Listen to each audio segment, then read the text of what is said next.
मान्य सदस्यहरू, संघीय संसदको दुवै सदनको संयुक्त बैठकको कारबाही प्रारम्भ हुन्छ। मान्य सदस्यहरू, अब संघीय संसदको संयुक्त बैठक र संयुक्त समिति कार्य सञ्चालन नियमावली 2081 को नियम 5 बमोजिम माननीय अर्थमन्त्री वर्षमान पुनलाई आर्थिक वर्ष 2081-82 को राजस्व र व्ययको वार्षिक अनुमान प्रस्तुत गर्न अनुमति दिन्छु।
प्रतिनिधि सभाका सम्माननीय सभामुख महोदय, राष्ट्रिय सभाका सम्माननीय अध्यक्ष महोदय, नेपाल सरकारको अर्थमन्त्रीको हैसियतले आर्थिक वर्ष 2081-82 को बजेट प्रस्तुत गर्न यस सम्मानित सदनमा उपस्थित भएको छु।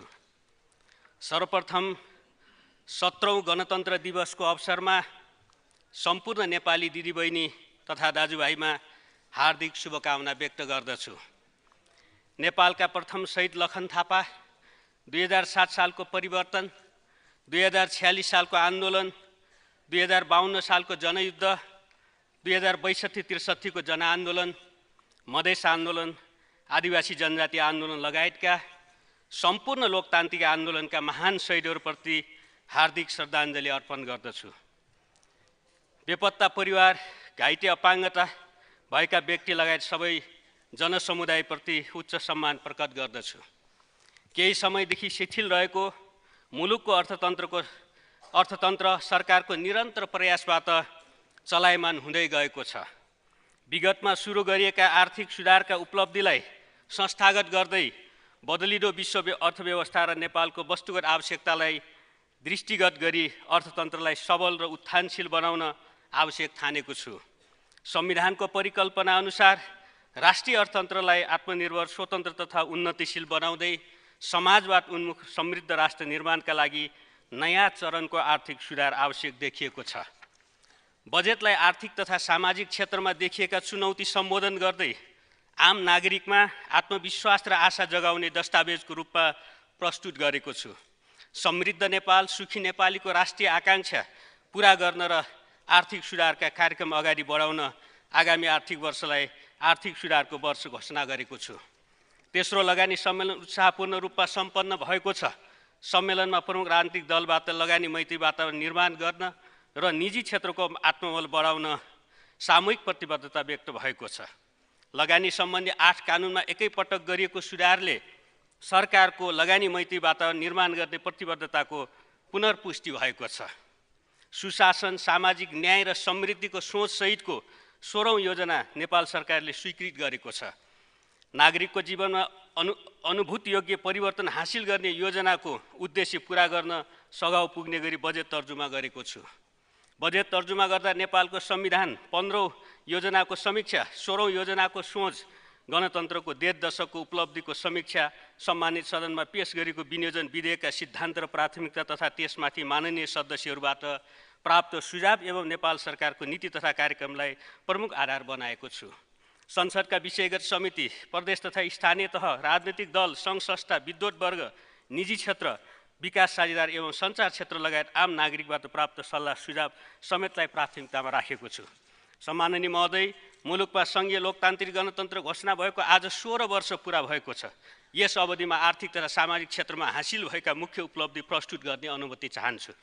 आर्थिक वर्ष 2064-65 रु 8 खर्ब 15 अर्ब रहेको कुल गार्हस्थ्य उत्पादन चालु आर्थिक वर्षमा रु 57 खर्ब 5 अर्ब हुने अनुमान छ। प्रति व्यक्ति राष्ट्रिय आय अमेरिकी डलर 491बाट बढेर 1456 पुगेको छ। विद्युत उत्पादन 700 मेगावाटबाट 3060 मेगावाट पुगेको छ। यसबीच 56.1%बाट बढेर 98% जनसङ्ख्यामा विद्युत सेवाको पहुँच पुगेको छ। 2065 सालमा कालोपत्रे सडक 5400 किलोमिटर रहेकोमा हाल 18241 किलोमिटर पुगेको छ। 61 जिल्ला सडक सञ्जालमा जोडिएकोमा हाल मुलुकका सबै जिल्ला राष्ट्रिय सडक सञ्जालमा जोडिएका छन्। मुलुकमा सबै स्तरका गरी 1,05,000 किलोमिटर सडक रहेको छ। 2065 सालमा वाणिज्य बैङ्कका 591 शाखा रहेकोमा हाल 5042 शाखा सञ्चालनमा रहेका छन्। गणतन्त्र स्थापना पश्चात मुलुकमा स्रोत र साधनको वितरण समानतातर्फ उन्मुख हुँदै गएको छ। नेपाल जीवन स्तर सर्वेक्षण 2060-61 असमानता गणना गर्ने जिनी सूचकाङ्क 0.41 रहेकोमा पछिल्लो सर्वेक्षणमा सुधार भई 0.30 कायम भएको छ। 2065 सालमा निरपेक्ष गरिबी 30.8% रहेकोमा हाल घटेर 20.3% पुगेको छ। त्यसै गरी मानव विकास सूचकाङ्क 0.505बाट बढेर 0.602 कायम भएको छ। नेपालीको औसत आयु 60.7 वर्षबाट बढेर 71.3 वर्ष पुगेको छ। साक्षरता दर 58%बाट बढेर 76.2% पुगेको छ। आधारभूत खानेपानीको पहुँच 45बाट बढेर 97% जनसङ्ख्यामा पुगेको छ। सम्वत 2064मा शिशु मृत्युदर प्रति 1000 जीवित जन्ममा 98 रहेकोमा हाल 21मा झरेको छ। त्यसै गरी 5 वर्ष मुनिका बाल मृत्युदर प्रति 1000 61बाट 33मा र मातृ मृत्युदर प्रति लाख 281बाट 151मा झरेको छ। सार्वजनिक क्षेत्रमा महिला लगायत सीमान्तकृत समुदायको सहभागिता व्यापक रूपमा बढेको छ। 2056 सालको निर्वाचनमा तत्कालीन प्रतिनिधि सभामा महिला प्रतिनिधित्व 5.9% रहेकोमा पछिल्लो निर्वाचनबाट प्रतिनिधित्व 33.1% पुगेको छ। 2054 सालमा भएको निर्वाचनबाट स्थानीय निकायमा महिलाको उपस्थिति 11.8% रहेकोमा स्थानीय तहको पछिल्लो निर्वाचनबाट 41.2% पुगेको छ। गणतन्त्र घोषणाको समयमा निजामती सेवामा महिलाको सहभागिता 12% रहेकोमा हाल 28.5% पुगेको छ। घर जग्गामा महिलाको स्वामित्व 33.9% पुगेको छ। लैङ्गिक असमानता सूचकाङ्क 0.532बाट सुधार भई 0.452 पुगेको छ। यस अवधिमा महिला, आदिवासी जनजाति, मधेसी, दलित, अपाङ्गता भएका र पिछडिएका क्षेत्रका गरी 24,152 व्यक्ति निजामती सेवामा प्रवेश गरेका छन्। गणतन्त्र स्थापनापछि विभिन्न क्षेत्रमा उल्लेखनीय उपलब्धि हासिल भए पनि हामीले अपेक्षा गरेको द्रुत विकासका लागि यी मात्रा पर्याप्त छैनन्। संविधान निर्माणमा लागेको लामो समय, राजनीतिक सङ्क्रमण, भूकम्प, कोभिड-19 जस्ता आन्तरिक र बाह्य घटनाक्रमका कारण हाम्रो विकासको गति तीव्र हुन सकेन। गुणस्तरीय पूर्वाधारको कमी, दक्ष जनशक्तिको न्यूनता तथा उत्पादकत्व र रोजगारीमा अपेक्षित वृद्धि हुन नसकेका कारण आर्थिक वृद्धिको दर न्यून हुन पुग्यो। यसबाट गरिबी र असमानतामा अपेक्षित कमी आउन नसकी खाद्य तथा पोषण सुरक्षा समेत कमजोर रह्यो। अर्थतन्त्रमा लामो समयदेखि संरचनात्मक चुनौती रहेकोमा पछिल्लो समय सार्वजनिक र निजी लगानी खुम्चिएको, सार्वजनिक वित्तमा असन्तुलन बढ्दै गएको, सार्वजनिक ऋण व्यवस्थापन खर्च बढ्दै गएको र पुँजीगत खर्च गर्ने क्षमता घट्दै गएको कारण थप चुनौती सिर्जना भएको छ। वर्षौँदेखि उस्तै प्रकृतिका समस्या तथा चुनौती दोहोरिरहेकाले अर्थतन्त्र र विकास व्यवस्थापनमा देखिएको क्षमता अभावको दुष्चक्र तोड्दै सुधारका नयाँ कार्यक्रम मार्फत समृद्धिको लक्ष्य हासिल गर्नुपर्ने देखिएको छ। सूचना प्रविधिमा आएको क्रान्ति, कृत्रिम बौद्धिकताको बढ्दो प्रयोग र ज्ञानमा आधारित अर्थतन्त्रको विकास भइरहेको सन्दर्भमा नेपालको अर्थतन्त्रले नयाँ पुस्ता अनुकूलको आर्थिक सुधारको माग गरेको छ। युवा पुस्ताले अपेक्षा गरे अनुरूप कौशलयुक्त ज्ञान, सिप, नवप्रवर्तन र उद्यमशीलता बढाउन आवश्यक छ। सन् 2026मा विकास सम्मुख राष्ट्रमा स्तर उन्नति भए पश्चात लिनुपर्ने रणनीति सन् 2030 भित्र दिगो विकास लक्ष्य हासिल गर्ने अन्तर्राष्ट्रिय प्रतिबद्धता र मध्यम आय भएको राष्ट्रको स्तरमा पुग्ने राष्ट्रिय लक्ष्यलाई दृष्टिगत गरी आगामी आर्थिक वर्षमा आर्थिक सुधारलाई तीव्रता दिइनेछ। सम्माननीय महोदय, अब म मुलुकको विद्यमान आर्थिक अवस्था र चालु आर्थिक वर्षको बजेट कार्यान्वयनको समीक्षा संक्षेपमा प्रस्तुत गर्दछु। उपभोक्ता मागमा कमी आउनु, कर्जाको विस्तार न्यून हुनु, उत्पादनमूलक क्षेत्र न्यून क्षमतामा सञ्चालन हुनु र वस्तुको आयातमा कमी आउनु लगायतका कारण आर्थिक क्रियाकलापमा अपेक्षित विस्तार हुन नसकेकाले चालु आर्थिक वर्षमा आर्थिक वृद्धि दर उत्पादकको मूल्यमा 3.9% मात्र हुने प्रारम्भिक अनुमान छ। चालु आर्थिक वर्षको चैत महिनामा औसत मूल्य वृद्धि 4.6% सीमित रहेको छ। चालु आर्थिक वर्षको चैत्र मसान्तसम्म आयात 2.8% र निर्यात 3.7% घटेको छ। शोधनान्तर स्थिति रु 3 खर्ब 65 अर्बले बचतमा रहेको छ। विदेशी मुद्राको सञ्चित 12.5 महिनाको वस्तु र सेवा आयात धान्न पर्याप्त रहेको छ। विप्रेषणको वृद्धि दर 19.8% रहेको छ।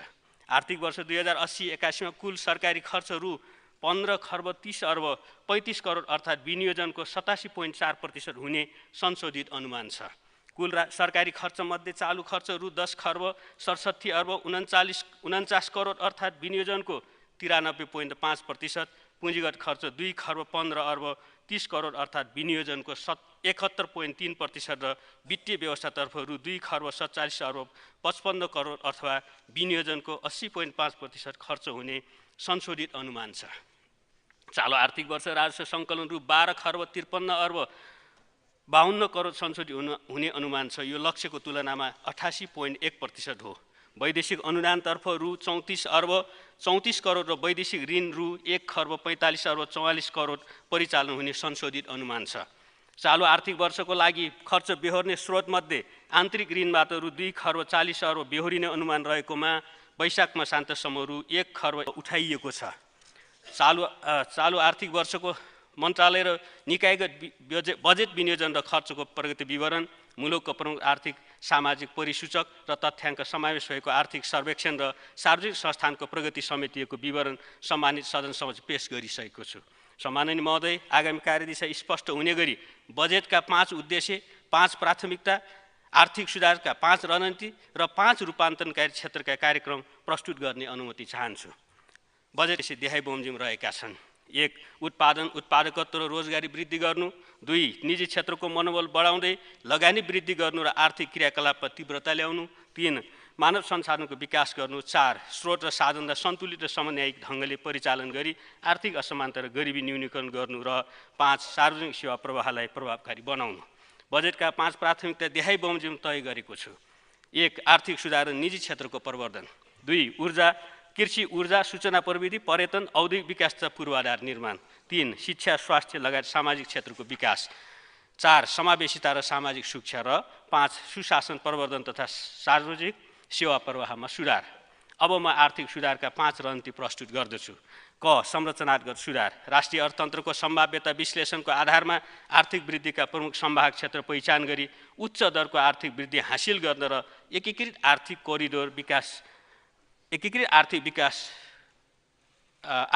करिडोर विकास, डिजिटल अर्थतन्त्रको विस्तार र हरित अर्थतन्त्रको आधार निर्माण गर्न नयाँ चरणको आर्थिक सुधार कार्यक्रम अघि बढाइनेछ। यस सम्बन्धमा सिफारिस गर्न एक उच्च स्तरीय आर्थिक सुधार सुझाव आयोग गठन गरिनेछ। ख. व्यावसायिक वातावरण सुधार। उद्योग र लगानी सम्बन्धी कानुन परिमार्जन, नीतिगत स्थायित्व एवं लगानी सुरक्षाको प्रत्याभूति, कन्ट्री रेटिङ, द्विपक्षीय लगानी र दोहोरो करमुक्ति सम्झौता, प्रविधि हस्तान्तरण बापत विदेशमा लैजान पाउने सेवा शुल्कको सीमा वृद्धि, विदेशमा प्रविधि हस्तान्तरण गरी आर्जित आयलाई निश्चित सीमासम्म पुनः विदेशमा लगानी गर्न पाउने व्यवस्था र ससानो पुँजी सङ्कलन गरी उद्यम तथा पूर्वाधार विकासमा लगानी गर्ने कम्पनी स्थापना गर्न निजी क्षेत्रलाई प्रोत्साहन गरी व्यावसायिक वातावरण सुधार गरिनेछ। ग. सार्वजनिक वित्त प्रणाली सुधार। कर प्रणालीमा सुधार एवं नीतिगत स्थायित्व, वित्तीय र मौद्रिक नीति बीचको तादात्म्यता, सार्वजनिक ऋणको डिगोपना, वित्तीय क्षेत्रको स्थायित्व र पुँजी परिचालन अभिवृद्धि, मितव्ययी र प्रतिफलमुखी सार्वजनिक खर्च व्यवस्थापन र उद्देश्यमूलक वित्तीय हस्तान्तरण सुनिश्चित हुने गरी सार्वजनिक वित्त प्रणालीमा सुधार गरिनेछ। घ. वित्तीय क्षेत्र सुधार। दोस्रो, वित्त क्षेत्र विकास रणनीति तर्जुमा एवं कार्यान्वयन, डिजिटल भुक्तानीको प्रवर्धन, केन्द्रीय बैङ्क, डिजिटल करेन्सीको तयारी, औपचारिक क्षेत्रमा आर्थिक गतिविधिको विस्तार, हरित वित्त लगायतका नवीनतम वित्तीय उपकरणको उपयोग गर्ने गरी वित्तीय क्षेत्र सुधारका कार्यक्रम अगाडि बढाइनेछ। ङ. सार्वजनिक प्रशासनमा सुधार। सार्वजनिक प्रशासनको संरचनागत कार्यात्मक र व्यवहारगत सुधार एवं सेवा प्रवाहमा सूचना प्रविधिको अधिकतम उपयोग गरी सार्वजनिक क्षेत्रमा सुशासन प्रवर्धन गरिनेछ। आगामी आर्थिक वर्ष सार्वजनिक उत्तरदायित्व र स्वार्थको द्वन्द्व सम्बन्धी कानुन तर्जुमा गरिनेछ।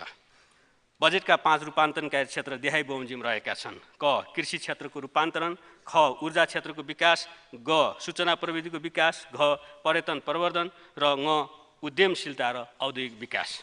सम्माननीय महोदय, अब म नेपालको संविधानको धारा 60मा भएको व्यवस्था अनुसार वित्तीय हस्तान्तरण सम्बन्धी विवरण प्रस्तुत गर्न अनुमति चाहन्छु। राष्ट्रिय प्राकृतिक स्रोत तथा वित्त आयोगको सिफारिसका आधारमा वित्तीय समानीकरण अनुदान प्रदेशको लागि रु 60 अर्ब र स्थानीय तहको लागि रु 88 अर्ब हस्तान्तरण गर्ने व्यवस्था मिलाएको छु। सशर्त अनुदान प्रदेशको लागि रु 25 अर्ब 84 करोड र स्थानीय तहको लागि 2 खर्ब 8 अर्ब 88 करोड जम्मा रु 2 खर्ब 34 अर्ब 73 करोड हस्तान्तरणको लागि विनियोजन गरेको छु। प्रदेश र स्थानीय तहलाई पूर्वाधारका आयोजना कार्यान्वयन गर्न समपूरक अनुदान क्रमशः रु 6 अर्ब 20 करोड र रु 7 अर्ब विनियोजन गरेको छु। विशेष अनुदान प्रदेशको लागि रु 4 अर्ब 40 करोड र स्थानीय तहको लागि 8 अर्ब 50 करोड विनियोजन गरेको छु। सशर्त समपूरक र विशेष अनुदान कार्य सम्पादनका आधारमा हस्तान्तरण गर्ने व्यवस्था मिलाएको छु। प्रदेश र स्थानीय तहमा राजस्व बाँडफाँडबाट रु 1 खर्ब 59 अर्ब हस्तान्तरण हुने अनुमान छ।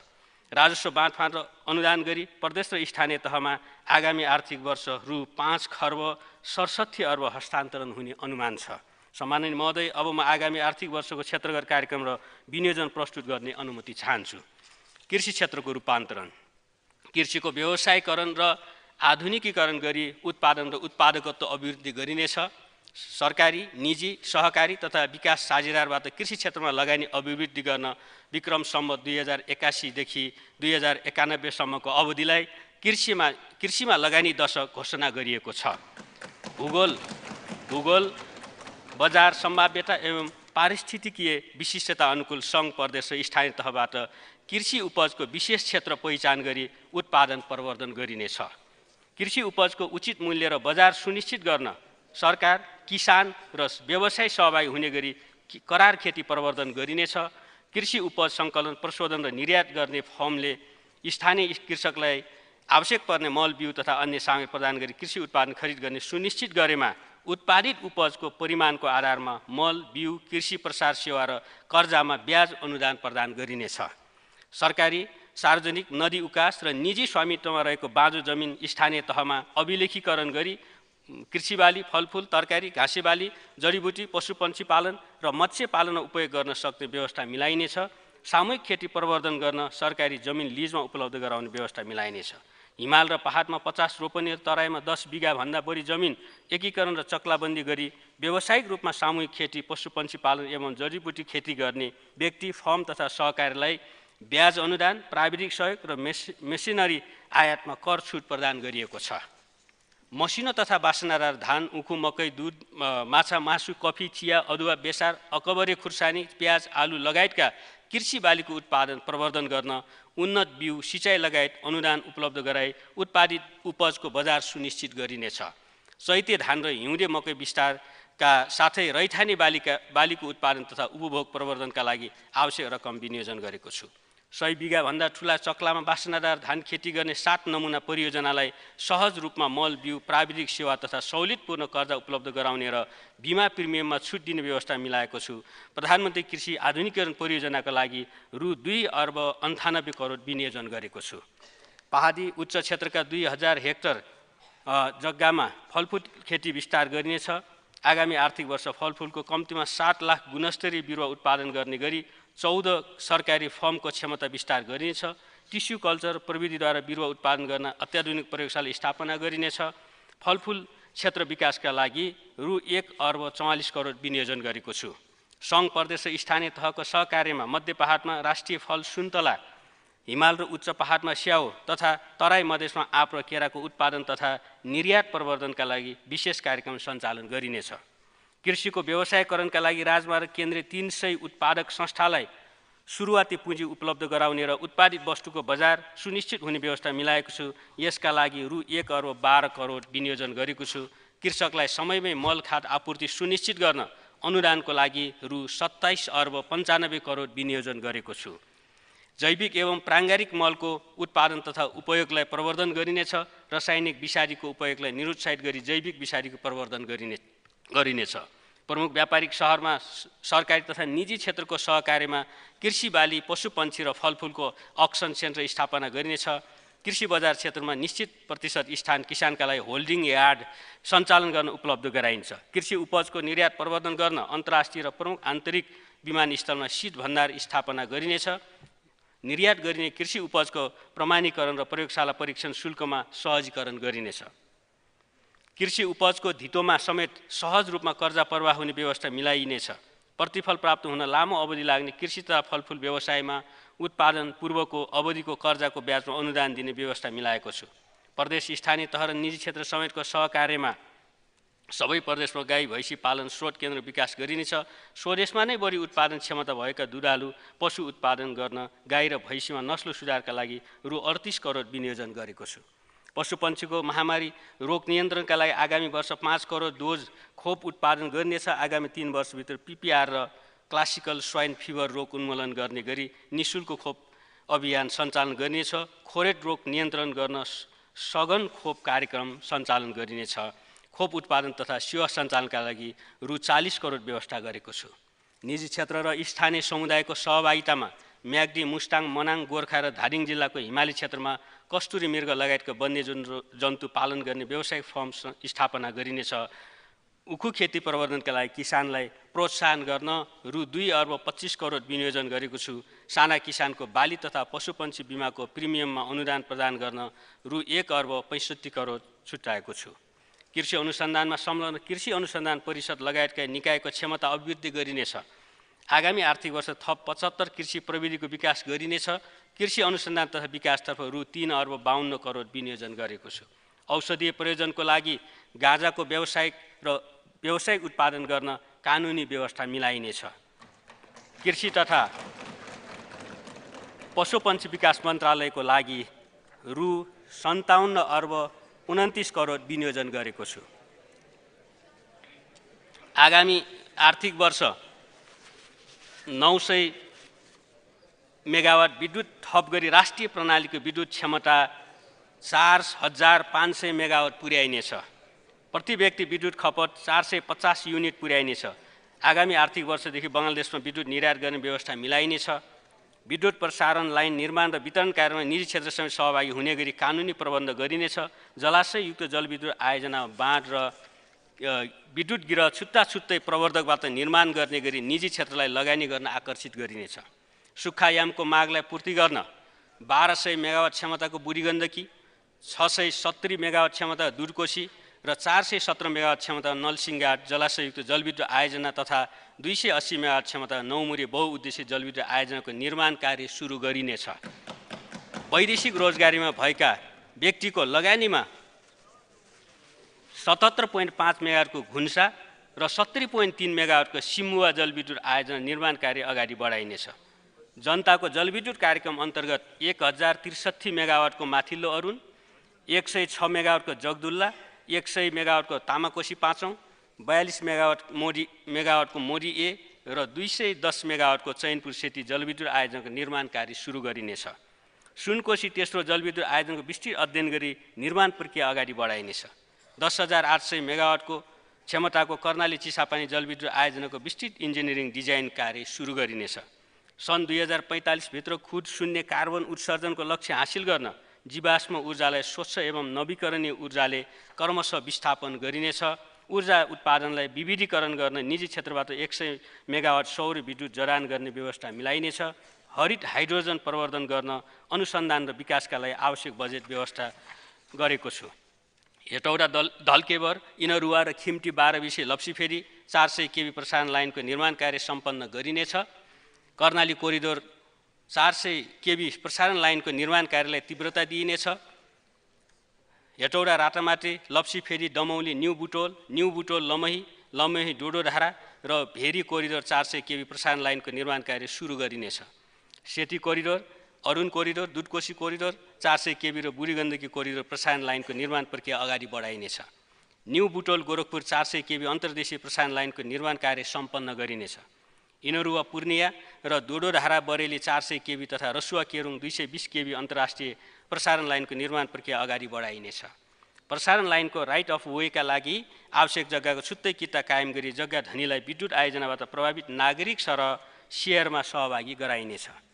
ऊर्जा क्षेत्र विकासका लागि रु 50 अर्ब 74 करोड विनियोजन गरेको छु। नेपाललाई सूचना प्रविधि हबको रूपमा विकास गरिनेछ। सूचना प्रविधि क्षेत्रमा 10 वर्षमा रु 30 खर्बको निर्यात गर्ने र 5 लाख प्रत्यक्ष तथा 10 लाख अप्रत्यक्ष रोजगारी सिर्जना गर्ने लक्ष्यसहित आगामी आर्थिक वर्षलाई सूचना प्रविधि दशकको प्रस्थान वर्षको रूपमा अगाडि बढाइनेछ। सूचना प्रविधिलाई अर्थतन्त्रको संवाहक क्षेत्रको रूपमा स्थापित गरिनेछ। सूचना प्रविधिका नवीनतम प्रविधि अवलम्बन गर्न कानुनी आधार तयार गरिनेछ।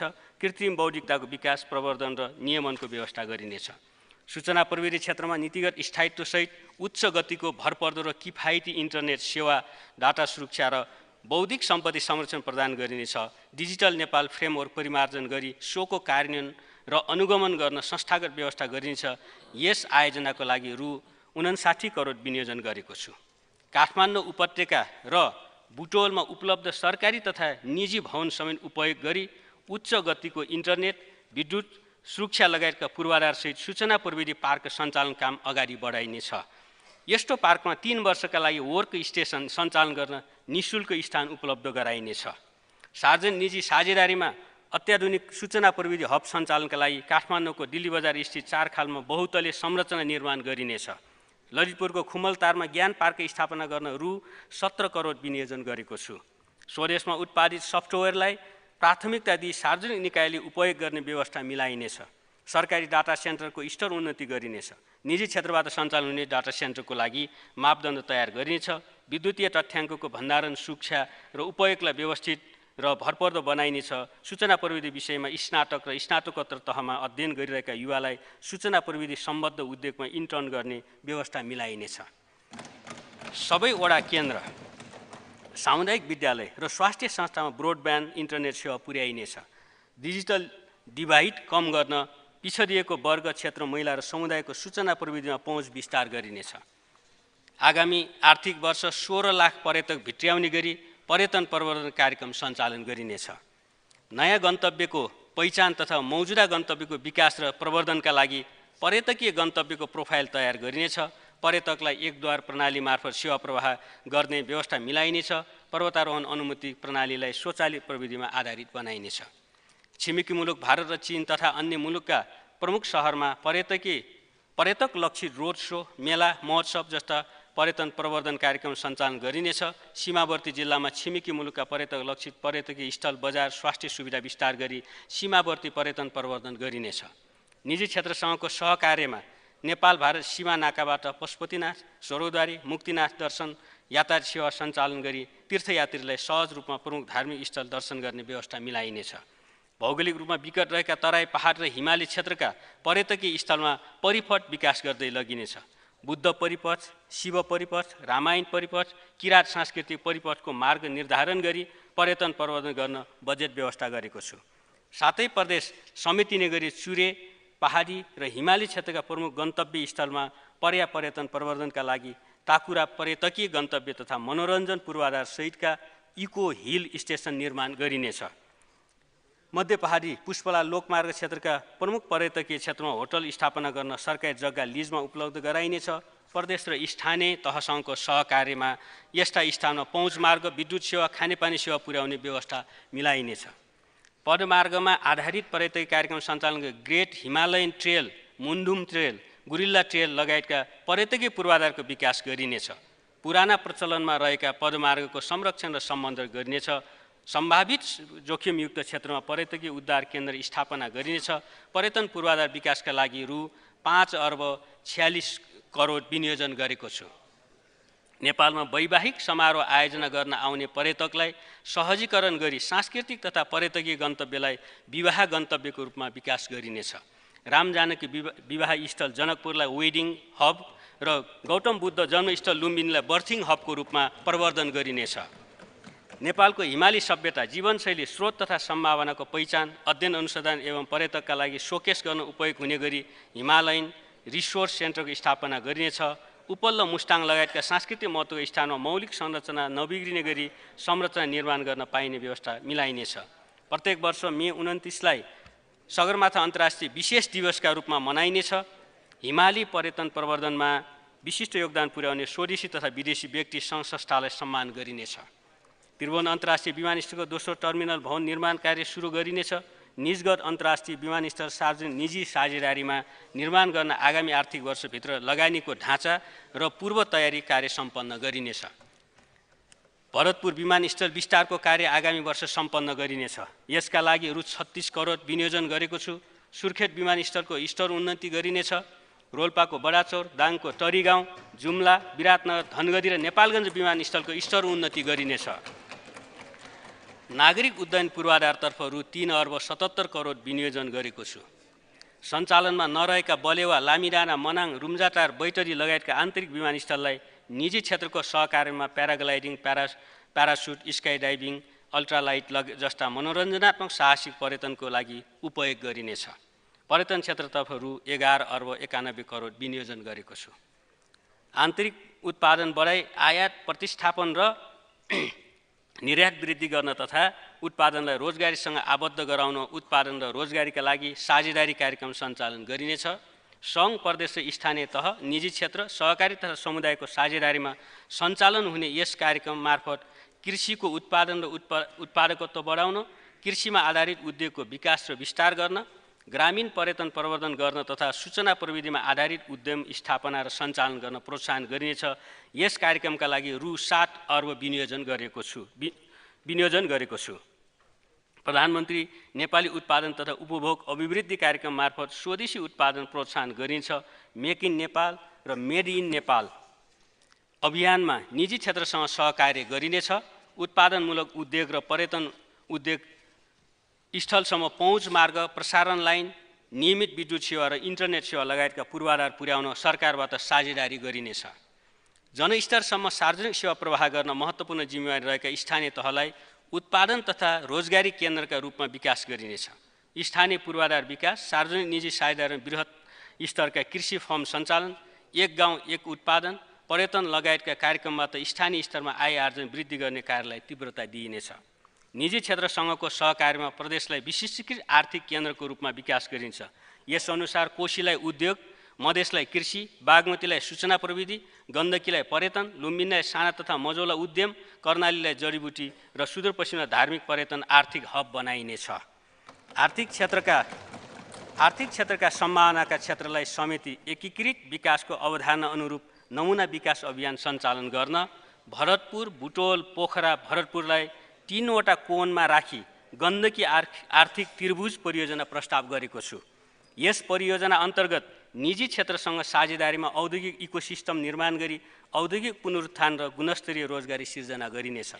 गण्डकी त्रिभुजमा पर्ने निर्माणाधीन नारायणघाट, बुटोल र मुगलिन पोखरा सडक खण्डको विस्तार कार्य आगामी आर्थिक वर्षमा सम्पन्न गरिनेछ। बुटोल पोखरा सडक खण्डलाई डेडिकेटेड 2 लेनमा स्तर उन्नति गरिनेछ। त्रिभुजका 3 वटै कोरिडोरमा औद्योगिक विकासका लागि आवश्यक यातायात सञ्जाल निर्माण गरिनेछ। त्रिभुज परियोजना अन्तर्गत नारायणघाट बुटोल खण्डलाई निर्माण सामग्री तथा हेभी उद्योगको केन्द्र, मुगलिन पोखरा खण्डलाई कृषि तथा खाद्य प्रशोधन उद्योगको केन्द्र र पोखरा बुटोल खण्डलाई विद्युतीय उपकरण, जुत्ता, लत्ता, कपडा, कार्पेट लगायत घरायसी प्रयोगका वस्तु तथा सेवा सम्बद्ध उद्योगको केन्द्रको रूपमा विकास गरिनेछ। परियोजना कार्यान्वयनका लागि भरतपुर कोणमा पर्यटन सेवा, जलयात्रा र विशिष्टीकृत स्वास्थ्य सेवा, पोखरा कोणमा साहसिक मनोविनोद, पर्यटन सेवा तथा अनुसन्धानमूलक उच्च शिक्षा र बुटोल भैरवा कोणमा धार्मिक पर्यटन, डाटा सेन्टर तथा सूचना प्रविधि सम्बन्धी संस्था विकासका लागि निजी क्षेत्रको सहकार्यमा आवश्यक पूर्वाधार निर्माण गरिनेछ। यस परियोजनालाई सार्वजनिक निजी साझेदारीको नमुना परियोजनाको रूपमा विकास गरी कार्यान्वयन गर्न रु 2 अर्ब विनियोजन गरेको छु। निजगढदेखि धल्केवरसम्मको पूर्व पश्चिम राजमार्ग आसपासको क्षेत्रलाई नेपाली गलैँचा कोरिडोरको रूपमा विकास गरिनेछ। सार्वजनिक निकायले नेपालमा बनेको गलैँचा खरिद गर्नुपर्ने व्यवस्था गरिनेछ।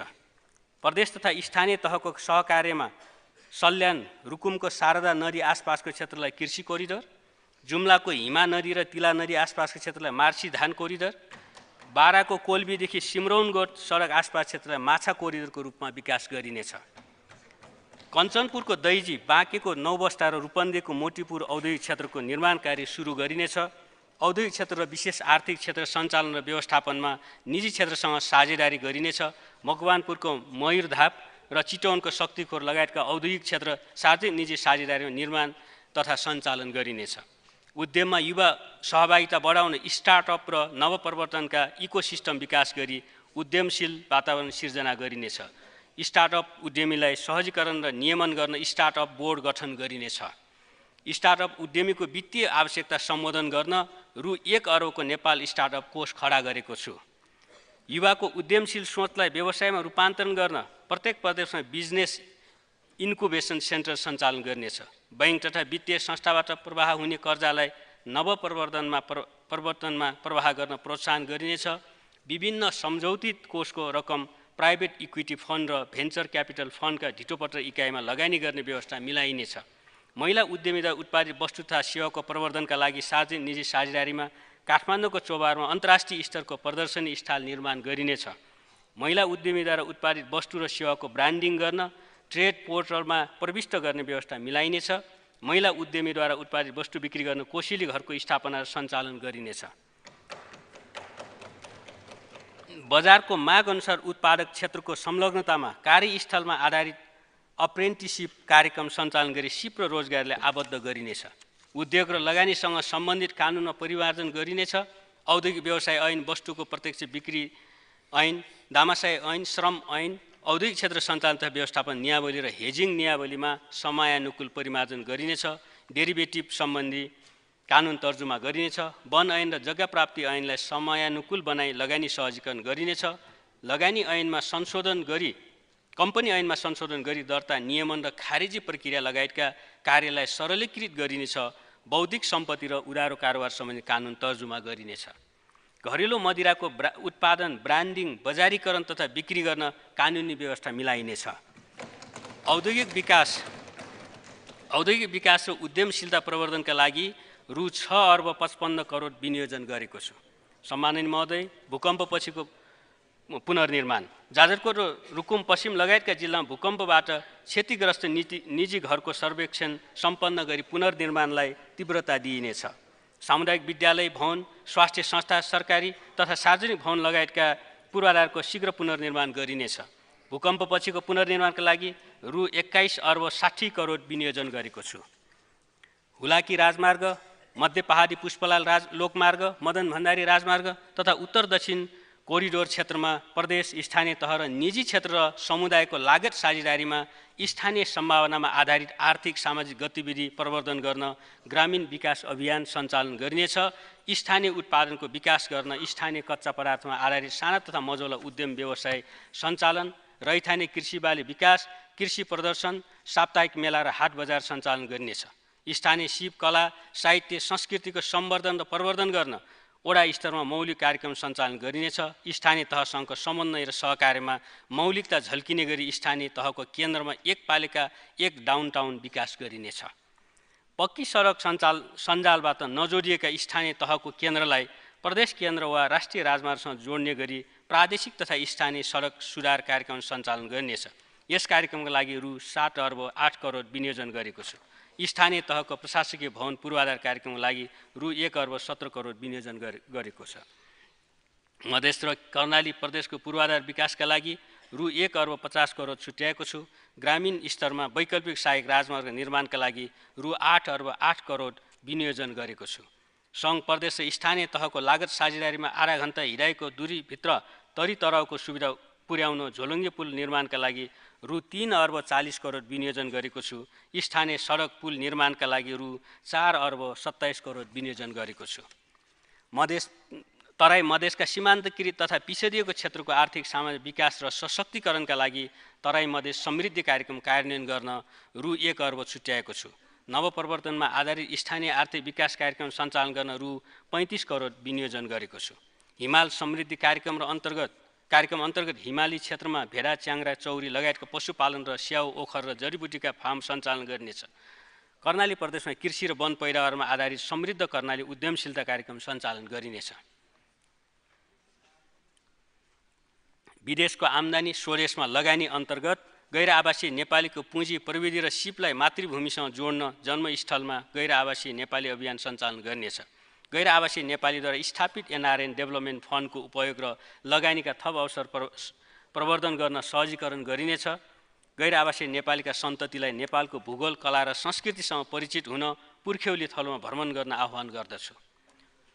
रानी जमरा कुलरिया सिँचाइ आयोजना अन्तर्गत प्रथम चरणको 14,300 हेक्टरमा शाखा नहर सञ्चालन गरी सिँचाइ सुविधा उपलब्ध गराइनेछ। लम्की मूल नहर अन्तर्गत शाखा नहर निर्माण सुरु गरिनेछ। यस आयोजनाको लागि रु 2 अर्ब 87 करोड विनियोजन गरेको छु।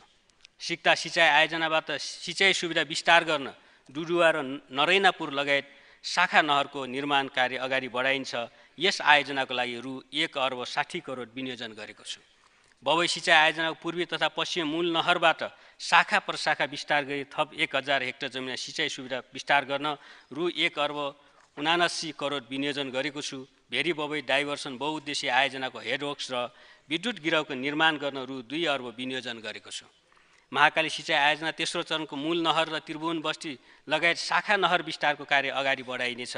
ब्रह्मदेव क्षेत्रको शाखाबाट 1500 हेक्टर जमिनमा सिँचाइ सेवा थप गरिनेछ। यस आयोजनाको लागि रु 2 अर्ब विनियोजन गरेको छु। मध्य तराईका 5 जिल्लाको 1,22,000 हेक्टर जमिनमा भरपर्दो सिँचाइ सुविधा पुर्याउन सुनकोशी मरिन डाइभर्सन बहुउद्देश्य आयोजनाको हेडवर्क्स, पावर हाउस लगायतका संरचना निर्माण गरिनेछ। यसका लागि रु 3 अर्ब 12 करोड विनियोजन गरेको छु। बागमती सिँचाइ आयोजनाको सिँचाइ प्रणाली पुनर्स्थापना गरी 45,600 हेक्टर कृषि योग्य भूमिमा भरपर्दो सिँचाइ सुविधा पुर्याउन रु 68 करोड विनियोजन गरेको छु। कर्णाली प्रदेशका 10वटै जिल्लामा सञ्चालन हुने गरी एकीकृत कर्णाली सिँचाइ विकास आयोजनाका लागि रु 82 करोड विनियोजन गरेको छु। तराई मधेस भूमिगत जल सिँचाइ कार्यक्रम मार्फत कृषियोग्य पकेट क्षेत्रमा क्लस्टरमा आधारित स्यालो तथा ड्युब ट्युबवेलबाट सिँचाइ सुविधा विस्तार गर्न थप 450 डिप बोरिङ जडान गरी करिब 15,000 हेक्टर जमिनमा सिँचाइ सुविधा विस्तार गर्न रु 3 अर्ब 45 करोड विनियोजन गरेको छु। सर्लाही तथा रौतहट जिल्लाको 22,400 हेक्टरका लागि नवीनतम यान्त्रिक सिँचाइ आयोजनाको निर्माण कार्य सुरु गरिनेछ। यसका लागि रु 41 करोड विनियोजन गरेको छ। नदी किनारका कृषियोग्य टारमा सिँचाइ सुविधा विस्तार गर्न एकीकृत नदी बेसिन सिँचाइ तथा जलस्रोत व्यवस्थापनमा रु 2 अर्ब 22 करोड विनियोजन गरेको छु।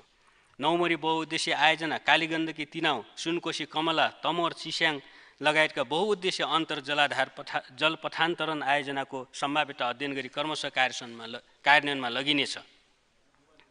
बागमतीको सहायक नदी नागमतीमा बाँध निर्माण गरी वर्षाको पानी सञ्चय गर्न जलस्रोत संरक्षण आयोजना अगाडि बढाइनेछ। जलस्रोतको संरक्षण र दिगो तथा बहुआयामिक उपयोग गर्न ताल तलैया पोखरी संरक्षण जलाशययुक्त आयोजना निर्माण तथा पुनर्स्थापना कार्यक्रम सञ्चालन गरिनेछ। कृषि उत्पादन वृद्धि गर्न आगामी आर्थिक वर्ष कुल 15,571 हेक्टर जमिनमा थप सिँचाइ सेवा विस्तार गरिनेछ। जलस्रोत तथा सिँचाइतर्फ रु 36 अर्ब 81 करोड विनियोजन गरेको छु। नागरिकको सुसूचित हुने हक सुनिश्चित गर्दै पूर्ण प्रेस स्वतन्त्रता प्रत्याभूति गरिनेछ। आम सञ्चार क्षेत्रलाई निष्पक्ष, समावेशी, व्यावसायिक र प्रतिस्पर्धी बनाउँदै सार्वजनिक महत्त्वको समाचार समयमै सत्य, तथ्य र निष्पक्ष रूपमा सम्प्रेषण गर्ने व्यवस्था मिलाइनेछ।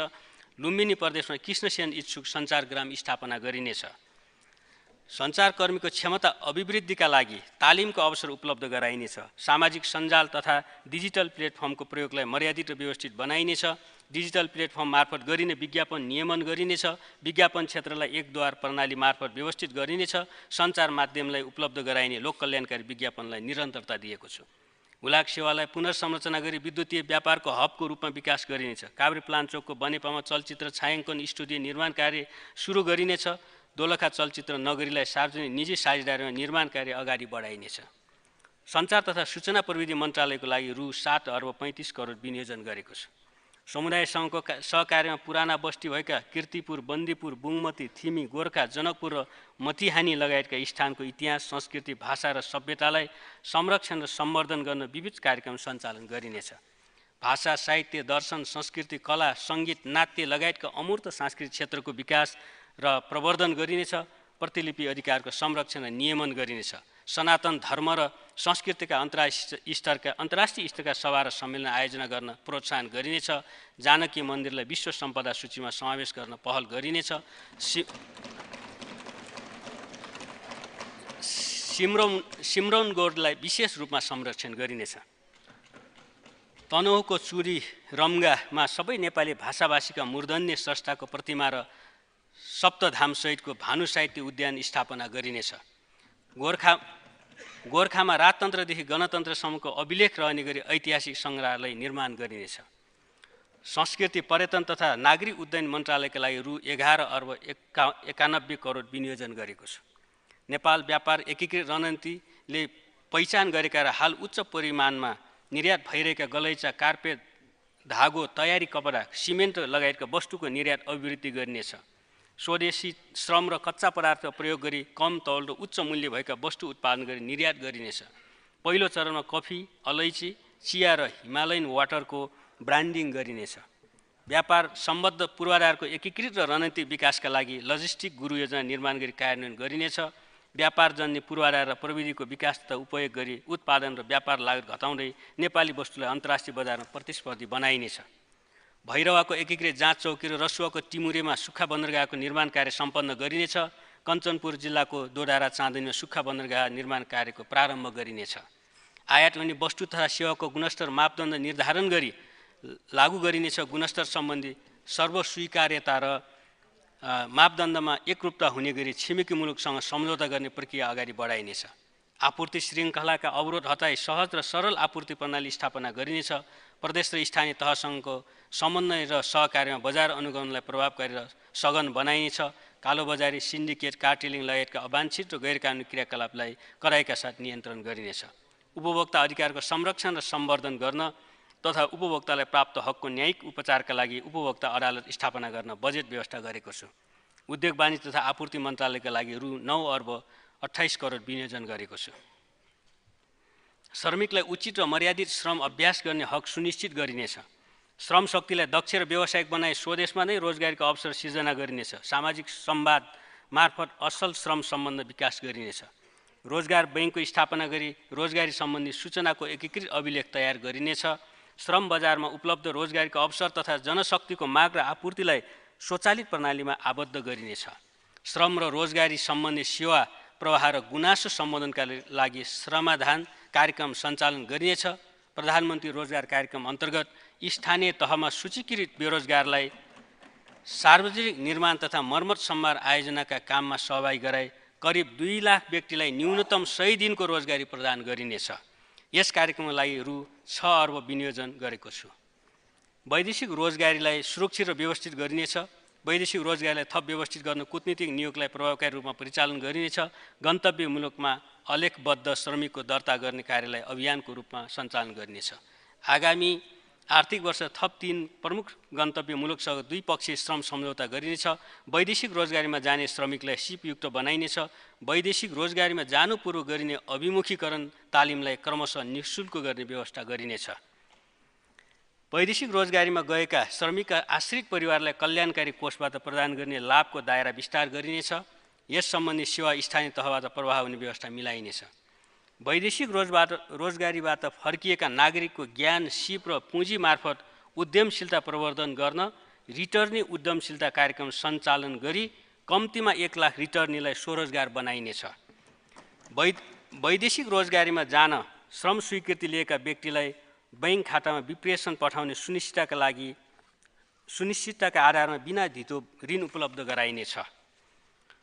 प्रशिक्षार्थीलाई आवासीय सुविधासहितको रोजगारमूलक व्यावसायिक सिप प्रदान गर्न तालिम प्रतिष्ठानलाई अन्तर्राष्ट्रिय स्तरको बहुउद्देश्यीय तालिम केन्द्रको रूपमा विकास गरिनेछ। आगामी आर्थिक वर्ष प्रत्येक प्रदेशमा कम्तीमा 1000 युवालाई सिपमूलक तालिम प्रदान गर्न रु 43 करोड विनियोजन गरेको छु। एकीकृत सामाजिक सुरक्षाको अवधारणा अनुरूप सामाजिक सुरक्षा कोष र स्वास्थ्य बिमा कार्यक्रम बीच अन्तर्आबद्धता कायम गरी कोषमा आबद्ध योगदानकर्ताको स्वास्थ्य बिमा सामाजिक सुरक्षा कोष मार्फत हुने व्यवस्था मिलाइनेछ। योगदानमा आधारित सामाजिक सुरक्षा प्रणालीको दायरा विस्तार गरी अनौपचारिक क्षेत्रमा कार्यरत श्रमिकलाई क्रमशः सामाजिक सुरक्षा कोषमा आबद्ध गर्दै लगिनेछ। श्रम, रोजगार तथा सामाजिक सुरक्षा मन्त्रालयका लागि रु 8 अर्ब 10 करोड विनियोजन गरेको छु। भूमि प्रशासन सम्बन्धी अभिलेखलाई डिजिटाइज गरी जग्गा धनीको पहुँच हुने व्यवस्था मिलाइनेछ। बैंक, वित्तीय संस्था, सहकारी संस्थाबाट पेश हुने रोक्का तथा फुकुवा सम्बन्धी कार्य पूर्ण रूपमा अनलाइन प्रणालीबाट सञ्चालन गरिनेछ।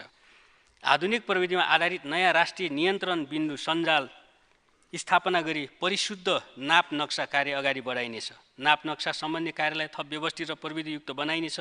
बाँकी रहेका गाउँ ब्लक जग्गाको नाप जाँच कार्य सम्पन्न गरिनेछ। भू उपयोग योजना तर्जुमा गरी कार्यान्वयन गरिनेछ। भूमिहीन, दलित, सुकुम्बासी तथा अव्यवस्थित बसोबासीको व्यवस्थापन गर्न भूमि सम्बन्धी समस्या समाधान आयोग मार्फत 5 लाख परिवारलाई जग्गा धनी प्रमाणपत्र उपलब्ध गराइनेछ। कानुनमा आवश्यक संशोधन गरी सहकारिताको सिद्धान्त र नीति बमोजिम सहकारी सञ्चालन हुने व्यवस्था गरिनेछ। बचत तथा ऋण सहकारी संस्थाको नियमन गर्न नियामक निकाय स्थापना गरिनेछ।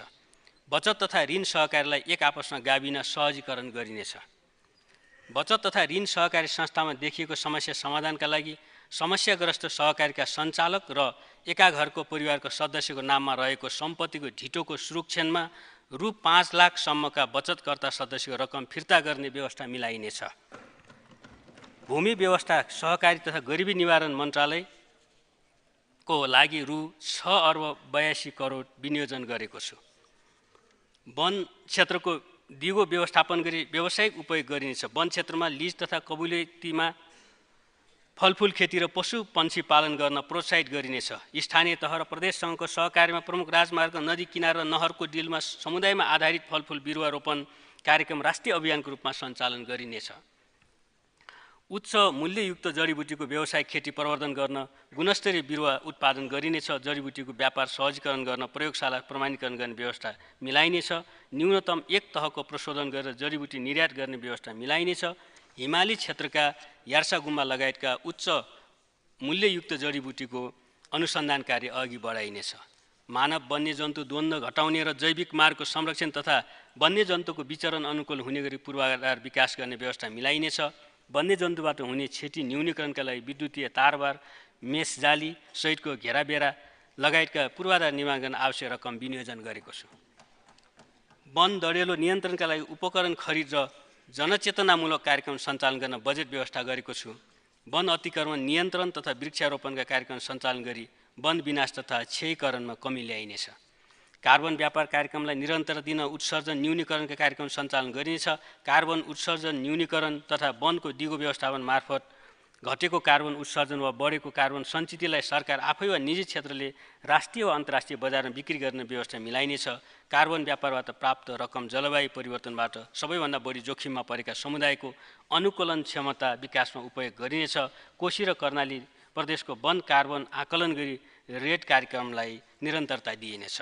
चुरेको उपल्लो तटीय क्षेत्र र क्षतिग्रस्त भूमि तथा नदी उकास जग्गाको संरक्षण तथा हरियाली वृद्धि गर्न बाँस बिरुवा उत्पादन तथा रोपन, जलाधार संरक्षण र जल पुनर्भरण कार्यक्रम सञ्चालन गरिन्छ। राष्ट्रपति चुरे संरक्षण कार्यक्रमको लागि रु 1 अर्ब 5 करोड विनियोजन गरेको छु।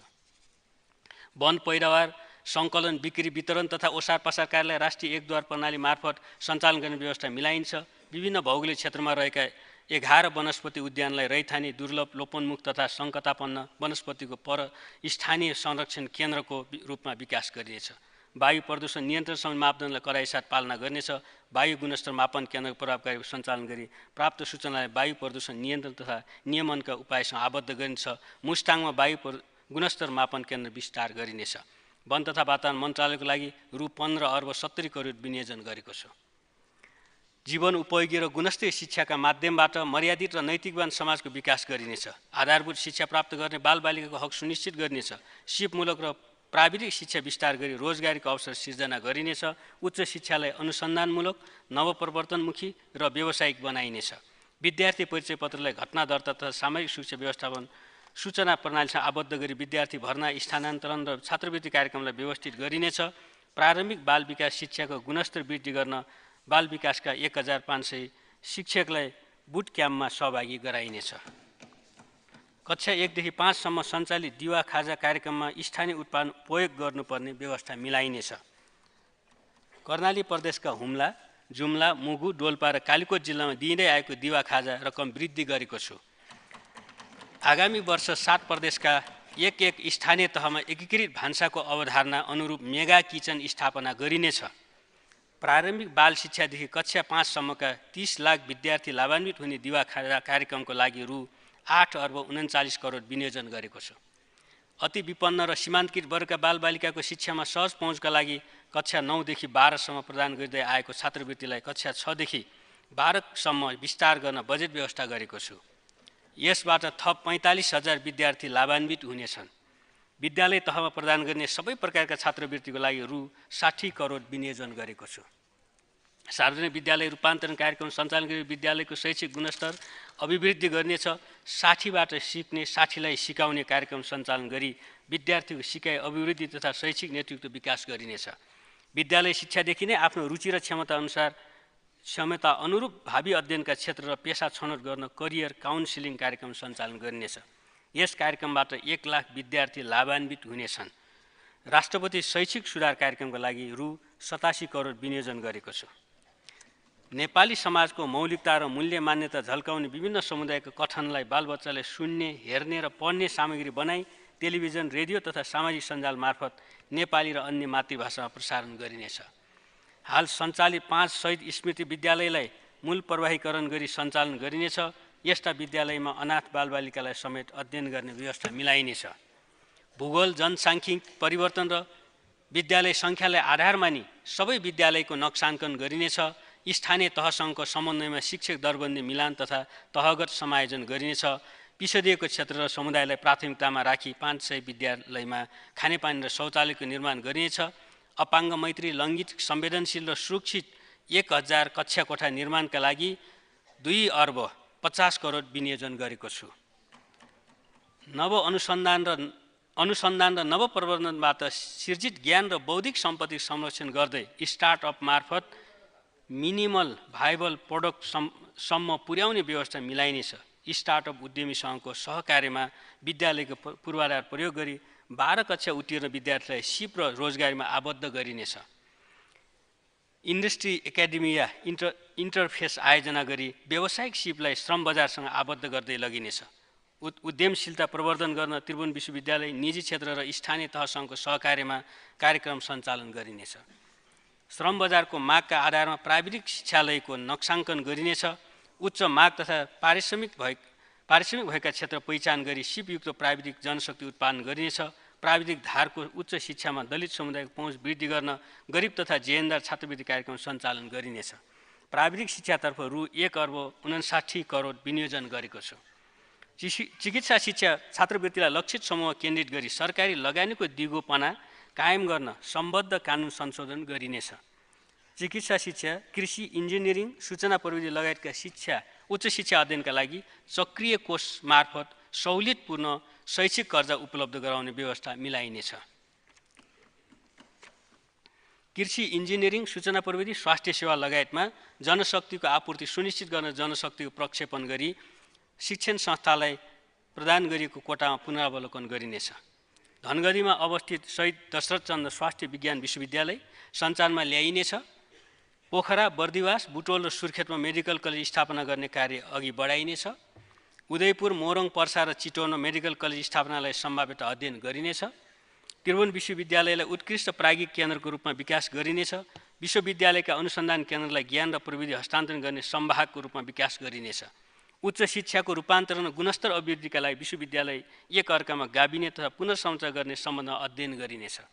नेपाली विश्वविद्यालय तथा शैक्षिक प्रतिष्ठान र विश्वका प्रतिष्ठित विश्वविद्यालय तथा शैक्षिक प्रतिष्ठान बीचको सहकार्यमा विद्यार्थी बीच नवीनतम ज्ञान, सिप र प्रविधि आदान प्रदान गरिनेछ। अध्ययनका लागि नेपाल आउने विदेशी विद्यार्थीले भिसा प्रक्रियामा सहजीकरण गरिनेछ। विश्वविद्यालयको स्थापना, सञ्चालन र व्यवस्थापनमा एकरूपता कायम गर्न विश्वविद्यालय एकीकृत ऐन तर्जुमा गरिनेछ। विश्वविद्यालय अनुदान आयोगको पुनर्संरचना गरी उच्च शिक्षामा समन्वय, अनुदान व्यवस्थापन, गुणस्तर सुनिश्चितता तथा प्रत्यायन, राष्ट्रिय योग्यता परीक्षण, मापदण्ड निर्धारण, अनुगमन तथा नियमन लगायतका कार्य प्रभावकारी बनाइनेछ। उच्च शिक्षाको लागि रु 21 अर्ब 45 करोड विनियोजन गरेको छु। मदन भण्डारी विज्ञान तथा प्रविधि विश्वविद्यालय र विदुषी योगमाया आयुर्वेद लगायतका विश्वविद्यालय सञ्चालन गर्ने व्यवस्था मिलाइनेछ। सम्वत 2081 देखि 2091 सम्मलाई विज्ञान प्रविधि दशकको रूपमा कार्यान्वयन गरिनेछ। शिक्षा, विज्ञान तथा प्रविधि मन्त्रालयतर्फ रु 2 खर्ब 3 अर्ब 66 करोड विनियोजन गरेको छु। आधारभूत र आकस्मिक स्वास्थ्य सेवालाई सर्वसुलभ र गुणस्तरीय बनाइनेछ। स्वास्थ्य संस्थामा अत्यावश्यक उपकरण, औषधि र दक्ष जनशक्तिको आपूर्ति सुनिश्चित गरिनेछ। आधारभूत स्वास्थ्य सेवा प्रदान गर्न हरेक वडामा एक आधारभूत स्वास्थ्य सेवा केन्द्र सञ्चालन गरिनेछ। निर्माण सम्पन्न भएका 5, 10 र 15 सयका आधारभूत अस्पतालको विधि तय गरी सञ्चालन गरिनेछ। निर्माणाधीन अस्पतालको निर्माण कार्य सम्पन्न गरिनेछ। यसका लागि रु 15 अर्ब 41 करोड विनियोजन गरेको छु। विपन्न नागरिकले मुटु, क्यान्सर, मृगौला, Alzheimer's, Parkinson's, spinal injury, head injury तथा सिकल सेल एनिमिया रोगमा उपचार सहुलियतको लागि प्रति बिरामी व्यक्ति रु 1 लाख बराबरको रकम प्रदान गर्न रु 3 अर्ब विनियोजन गरेको छु। आधारभूत स्वास्थ्य सेवा केन्द्र र आधारभूत अस्पतालबाट 98 प्रकारका औषधि तथा खोप र प्रजनन स्वास्थ्य सम्बन्धी सामग्री निःशुल्क उपलब्ध गराउन रु 1 अर्ब 43 करोड विनियोजन गरेको छु। आमा सुरक्षा र मातृ तथा नवजात शिशु स्याहार कार्यक्रमको लागि रु 3 अर्ब 6 करोड विनियोजन गरेको छु। सङ्घीय अस्पतालमा जेरियाट्रिक वार्ड सञ्चालन गरी ज्येष्ठ नागरिकलाई सहज रूपमा स्वास्थ्य सेवा उपलब्ध गराइनेछ। क्यान्सर, मेरुदण्ड र पक्षघात रोगको उपचार, मृगौला प्रत्यारोपण र डायलिसिस सेवा लिइरहेका बिरामीलाई औषधि उपचार खर्च बापत दिँदै आएको प्रति व्यक्ति महिना रु 5,000 सम्बन्धित व्यक्तिको खातामा नै जम्मा हुने व्यवस्था मिलाएको छु। यसका लागि रु 2 अर्ब विनियोजन गरेको छु। परोपकार प्रसुति तथा स्त्री रोग अस्पतालमा नवजात शिशुको जन्मजात विकलाङ्ग वा असाधारण प्रकृतिको अवस्था पहिचान गर्न भ्रूण तथा नवजात शिशु परीक्षण केन्द्र सेवा सञ्चालन गर्नेछ। अटिजम, बौद्धिक तथा शारीरिक अपाङ्गता भएका बालबालिकाको विकास अवस्था र बाल मानसिक समस्याको पहिचान, निदान, उपचार तथा पुनर्स्थापनामा संलग्न हुने जनशक्तिको क्षमता अभिवृद्धि गरिनेछ।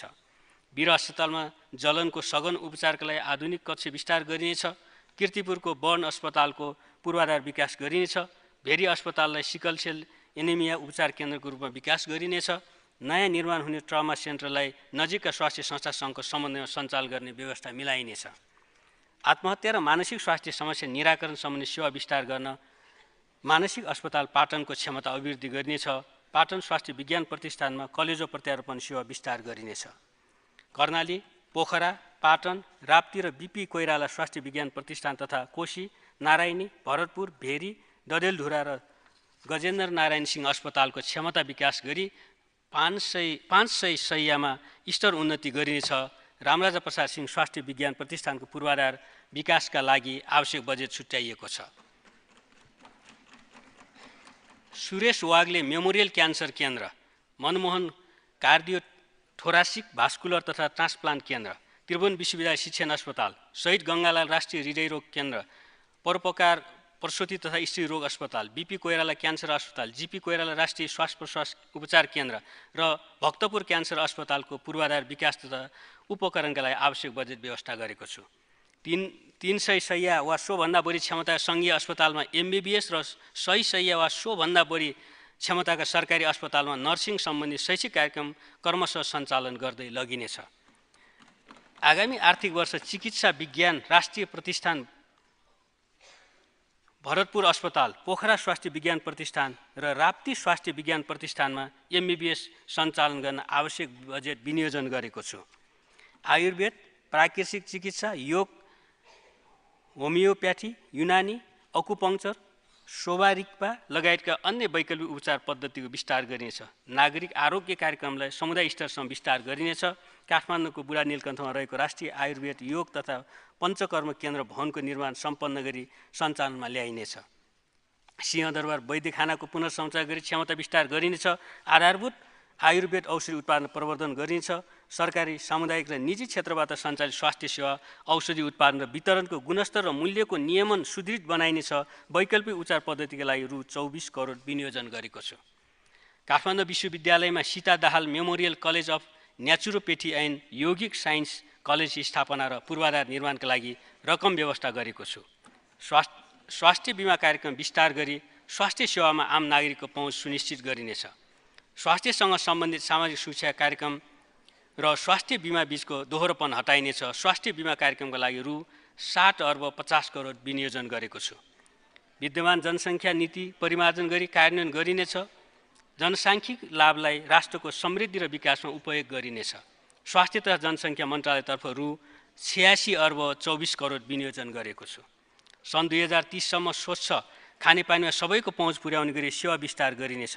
प्रदेश र स्थानीय तहको समन्वय तथा सहकार्यमा एक घर एक धारा अभियानलाई निरन्तरता दिइनेछ। मेलम्ची खानेपानी आयोजना दिगो रूपमा सञ्चालन गर्ने इनटेकलाई सूक्ष्म स्थानमा स्थानान्तरण गर्ने प्रक्रिया अगाडि बढाइनेछ। सुन्दरी जल स्थित पानी प्रशोधन केन्द्रको क्षमता विस्तार गरिनेछ। मेलम्ची खानेपानी आयोजनाबाट स्वयम्भू, ताहाचाल, बालुवाटार, विशालनगर, रानीपोखरी, मन्दिका तार र चाबुहिल क्षेत्रका 645 किलोमिटर पाइपलाइनको परीक्षण सम्पन्न गरी खानेपानी वितरण गरिनेछ। काठमाडौँ उपत्यकाको चक्रपथ बाहिरको स्थानमा खानेपानी वितरण प्रणाली विस्तार कार्य अघि बढाइनेछ। मेलम्ची खानेपानी आयोजना रु 50 करोड बजेट छुट्याइएको छ।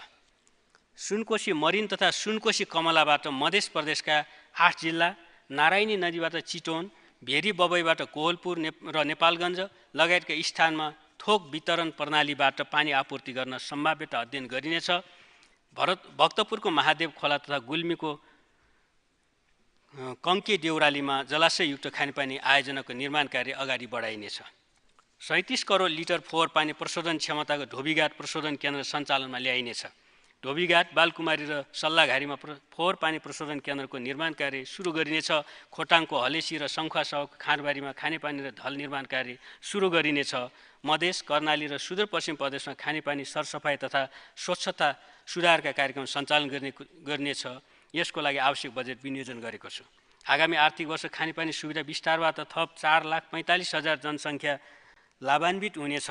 खानेपानी मन्त्रालयका लागि रु 26 अर्ब 63 करोड विनियोजन गरेको छु। युवाको क्षमता अभिवृद्धि गरी अन्तर्निहित प्रतिभा सार्वजनिक सेवा प्रवाह र उत्पादनमूलक क्षेत्रमा उपयोग गर्न राष्ट्र निर्माणमा युवा परिचालन कार्यक्रम सञ्चालन गरिनेछ। यस कार्यक्रम अन्तर्गत विश्वविद्यालयबाट अध्ययन सम्पन्न गरी कामको खोजीमा रहेका युवालाई विभिन्न सार्वजनिक निकाय र निजी क्षेत्रसँगको सहकार्यमा उद्योग, व्यवसाय, कृषि तथा पशुपन्छी फर्म, होटल, पर्यटन, निर्माण क्षेत्र लगायतमा कार्यस्थल तालिम प्रदान गरी कम्तीमा 1 लाख युवालाई रोजगारी सुनिश्चित गरिनेछ।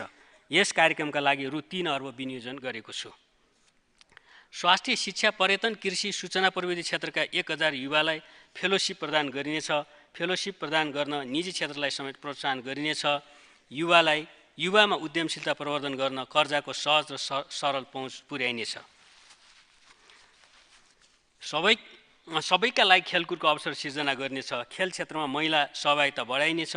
खेलकुदका आधारभूत तालिम विस्तार गरिनेछ। ओलम्पिक र एसियाली खेलकुद प्रतियोगितामा सहभागिताका लागि राष्ट्रिय टिम तयार गरिनेछ। खेलकुद प्रतियोगितामा उत्कृष्ट नतिजा हासिल गरी राष्ट्रको प्रतिष्ठा बढाउने राष्ट्रिय टिमका खेलाडीलाई प्रोत्साहन गरिनेछ। आगामी आर्थिक वर्ष राष्ट्रिय स्तरका 80 खेलकुद प्रतियोगिता आयोजना गरिनेछ। नेपालको मौलिक एवं परम्परागत बाघचाल, दण्डीबिउ, घोडचढी जस्ता खेललाई प्रवर्धन गरिनेछ। आधुनिक प्रविधिसँग जोडिएको स्पोर्ट्सको अन्तर्राष्ट्रिय प्रतियोगिता आयोजना गरिनेछ। 10औं राष्ट्रिय खेलकुद प्रतियोगिता सुर्खेतमा आयोजना गर्न रु 60 करोड विनियोजन गरेको छु। काठमाडौँको मूलपानी क्रिकेट रङ्गशाला र विराटनगरको गिरिजाप्रसाद कोइराला रङ्गशालालाई राष्ट्रिय गौरवको आयोजनाको रूपमा निर्माण गरिनेछ।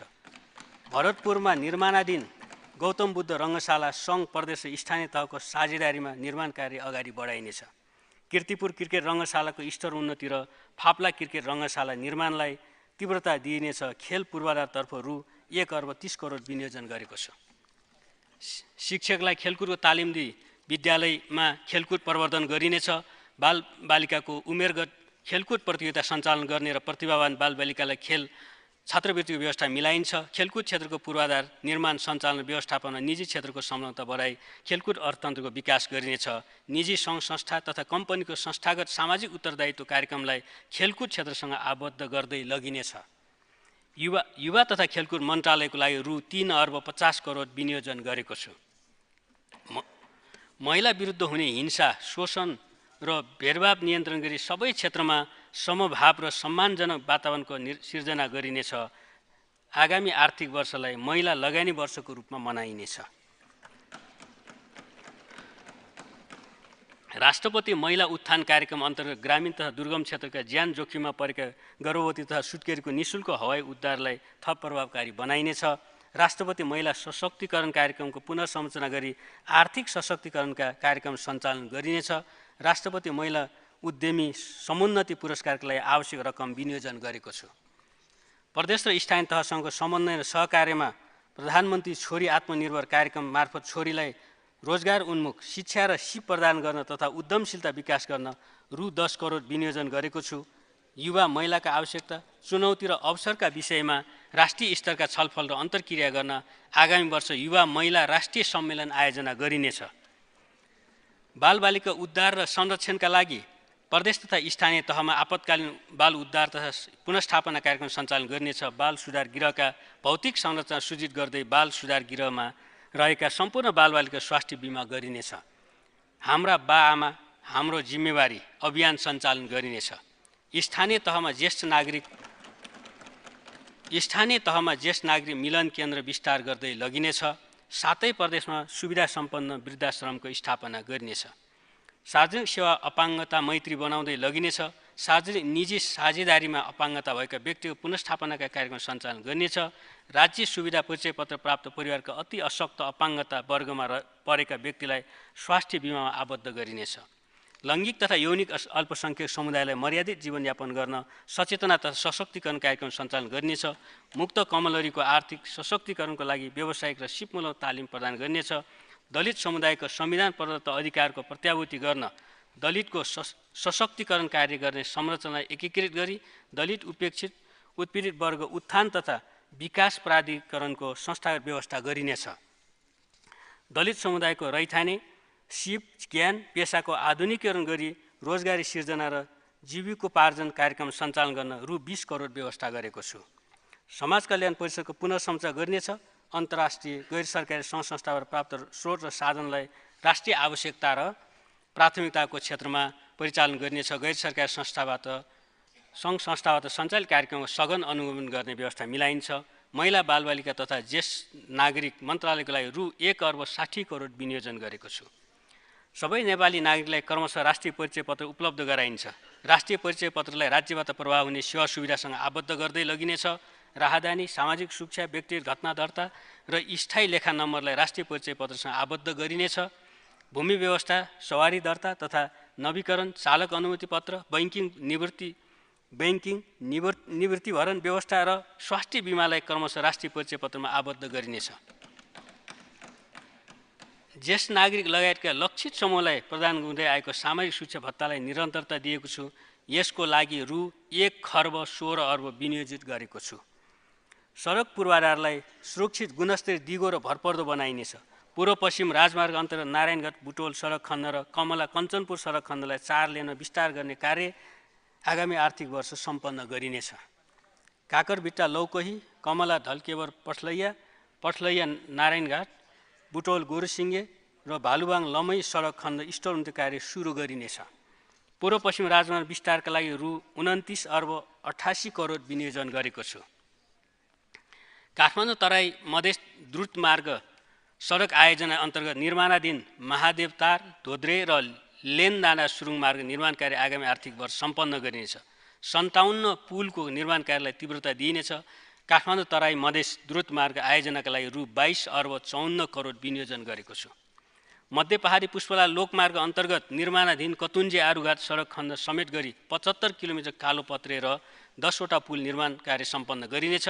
मध्य पहाडी पुष्पलाल लोकमार्गको लागि रु 3 अर्ब 68 करोड विनियोजन गरेको छु। हुलाकी राजमार्ग अन्तर्गत 75 किलोमिटर कालोपत्रे र 10 वटा पुलको निर्माण कार्य सम्पन्न गर्न रु 3 अर्ब 30 करोड विनियोजन गरेको छु। कोशी कालीगण्डकी र कर्णाली कोरिडोरको निर्माण कार्यलाई तीव्रताका साथ अगाडि बढाइनेछ। कालीगण्डकी कोरिडोरको गैडाकोट रामडी मालढुङ्गा खण्ड र मालढुङ्गा बेनी जोमसोम कोरला खण्ड गरी थप 50 किलोमिटर र कोशी कोरिडोरको थप 30 किलोमिटर सडक कालोपत्री गरिनेछ। कर्णाली कोरिडोरको 5 वटा पुल निर्माण र 50 किलोमिटर सडक स्तरोन्नति गरिन्छ। उत्तर दक्षिण कोरिडोरको लागि रु 4 अर्ब 43 करोड विनियोजन गरेको छु।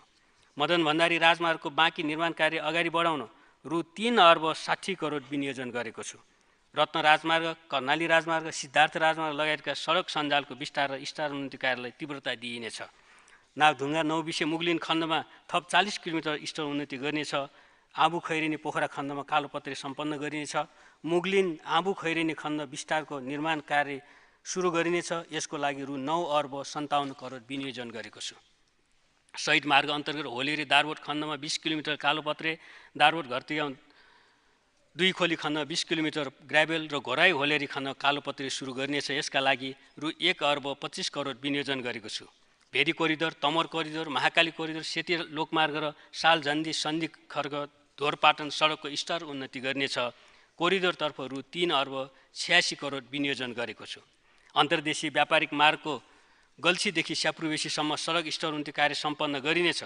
स्याफ्रुबेसीदेखि रसुवागढी सडक स्तर उन्नति कार्य सुरु गरिनेछ। यसका लागि रु 1 अर्ब 80 करोड विनियोजन गरेको छु।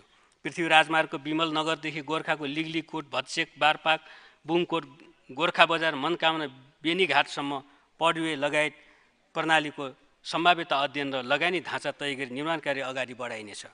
राष्ट्रिय राजमार्ग रणनीतिक सडक अन्तर्गत 150वटा पुल निर्माण कार्य सम्पन्न गरिनेछ। नारायणी तथा तिनाउ नदीमा सिग्नेचर ब्रिज निर्माण कार्य अगाडि बढाइनेछ। यी कार्यका लागि रु 2 अर्ब 46 करोड विनियोजन गरेको छु। सिस्ने खोला नागढुङ्गा सुरुङ मार्ग निर्माण सम्पन्न गरी यातायात सञ्चालन गरिनेछ। सिद्धबाबा सुरुङ मार्गको मुख्य सुरुङ खन्ने कार्य सम्पन्न गरिनेछ। ग्वारको चोकमा फ्लाइओभरको निर्माण कार्य सम्पन्न गरी यातायात सञ्चालन गरिनेछ। कोतेश्वर इन्टरसेक्सन निर्माण कार्य सुरु गरिनेछ। सुरुङ मार्ग फ्लाइओभर र इन्टरसेक्सन निर्माणका लागि रु 5 अर्ब 63 करोड विनियोजन गरेको छु। राष्ट्रिय राजमार्गको 250 किलोमिटर र अन्य राजमार्गको 7,800 किलोमिटर खण्डको मर्मत सम्भार गर्न रु 6 अर्ब 54 करोड विनियोजन गरेको छु। सडक दुर्घटना न्यूनीकरण तथा सुरक्षित राष्ट्रिय सडक सञ्जालको लागि डिजाइन तथा निर्माणको चरणमा सडक सुरक्षा परीक्षण व्यवस्था गरिनेछ। सम्भावित दुर्घटना स्थल पहिचान गरी घुम्ती तथा साँगुरो सडकमा क्र्यास ब्यारियरको निर्माण गरिनेछ। काठमाडौँ उपत्यकाभित्रका व्यस्त 44वटा चोकमा स्मार्ट ट्राफिक लाइट जडान गरिनेछ। जयनगर बर्दिवास रेलमार्ग अन्तर्गत बिजलपुरा बर्दिवास खण्ड तथा बर्सनाहा विराटनगर खण्डमा जग्गा प्राप्तिको कार्य सम्पन्न गरिनेछ। पूर्व पश्चिम विद्युतीय रेलमार्गको बर्दिवास चोचा खण्डको निर्माणाधीन कार्य सम्पन्न गरिनेछ। केरुङ काठमाडौँ रेलमार्गको सम्भाव्यता अध्ययन सम्पन्न गरिनेछ। रेलमार्ग विकासका लागि रु 3 अर्ब 88 करोड विनियोजन गरेको छु। सुनकोशी र नारायणी नदीमा जलमार्ग निर्माण सुरु गरिनेछ। नारायणी नदीमा सञ्चालित जलयानमा यात्रु चढ्न र ओर्लन सहज र सुरक्षित हुने गरी टर्मिनल निर्माण गरिनेछ। यातायात व्यवस्थापन डिजिटल प्रणाली लागू गरी सार्वजनिक यातायात सेवालाई सर्वसुलभ, सुरक्षित, भरपर्दो र पहुँचयोग्य बनाइन्छ। दिगो तथा वातावरणमैत्री यातायात प्रणालीको विकास गरिनेछ। सडक दुर्घटनाबाट घाइते व्यक्ति उपचारका लागि प्रदान गर्ने रकम र सडक दुर्घटनाबाट मृत्यु भएका व्यक्तिको परिवारले दिइने क्षतिपूर्ति रकम वृद्धि गर्न आवश्यक व्यवस्था मिलाइनेछ। भौतिक पूर्वाधार तथा यातायात मन्त्रालयको लागि रु 1 खर्ब 50 अर्ब 53 करोड विनियोजन गरेको छु। सहर तथा बस्तीलाई आर्थिक रूपमा गतिशील, वातावरणीय रूपमा स्वच्छ, सुरक्षित, व्यवस्थित र उत्थानशील बनाउन सहरी पूर्वाधारमा लगानी केन्द्रित गरेको छु। व्यवस्थित सहरी विकासको लागि सघन सहरी कार्यक्रम तथा बस्ती विकास कार्यक्रम सञ्चालन गर्न रु 27 अर्ब विनियोजन गरेको छु। आगामी आर्थिक वर्ष सङ्घीय संसद भवन निर्माण कार्य सम्पन्न गर्न 2 अर्ब 12 करोड विनियोजन गरेको छु। सुरक्षित नागरिक आवास कार्यक्रम सञ्चालनबाट आगामी वर्ष 54,392 घरको फुस, पराल, खरको छानालाई जस्ता पाटा वा अन्य स्थायी सामग्री प्रतिस्थापन गरिनेछ। जनता आवास कार्यक्रम अन्तर्गत गरिब, असहाय तथा सीमान्तकृत समुदाय बसोबास गर्ने अव्यवस्थित तथा झुपडी बस्तीलाई व्यवस्थित बस्तीमा स्तर उन्नति गरिनेछ। यी कार्यक्रमका लागि रु 80 करोड विनियोजन गरेको छु। पूर्वाधार विकास, रोजगार सिर्जना र क्षमता विकास गर्न नगरपालिकामा सञ्चालित सहरी शासकीय क्षमता विकास कार्यक्रमका लागि रु 10 अर्ब विनियोजन गरेको छु। हुलाकी राजमार्ग आसपासका साना तथा नयाँ सहरमा सहरी पूर्वाधार निर्माण गरिनेछ। प्रमुख धार्मिक एवं पर्यटकीय स्थल लुम्बिनी र लुम्बिनी कोरिडोरमा रहेका नगरपालिका तथा पोखरा र जनकपुरमा एकीकृत सहरी पूर्वाधार विकास गरिनेछ। एकीकृत सहरी पूर्वाधार विकासका लागि रु 4 अर्ब 13 करोड विनियोजन गरेको छु। प्रादेशिक राजधानीमा मौलिक सहर विकास गर्न सम्भाव्यता अध्ययनका लागि रकम व्यवस्था गरेको छु। नवलपरासी, बर्दघाट, सुस्टा पूर्व र रुकुम पूर्व जिल्ला सदरमुकामको प्रशासनिक केन्द्रको पूर्वाधार निर्माणका लागि रु 1 अर्ब 21 करोड विनियोजन गरेको छु। काठमाडौँ उपत्यकाको गोदावरी, तारकेश्वर, ललितपुर, नागार्जुन, चाँगुनारायण, भक्तपुर लगायतका नगरपालिकामा जग्गा विकास गरिनेछ। काठमाडौँ उत्तर पूर्व क्षेत्रमा नयाँ नगर निर्माण कार्य अगाडि बढाउन बजेट व्यवस्था गरेको छु। सुर्खेतको भेरीगङ्गा उपत्यकालाई पहाडी क्षेत्रको आधुनिक सहर बनाउन गुरु योजना तर्जुमा गरिनेछ।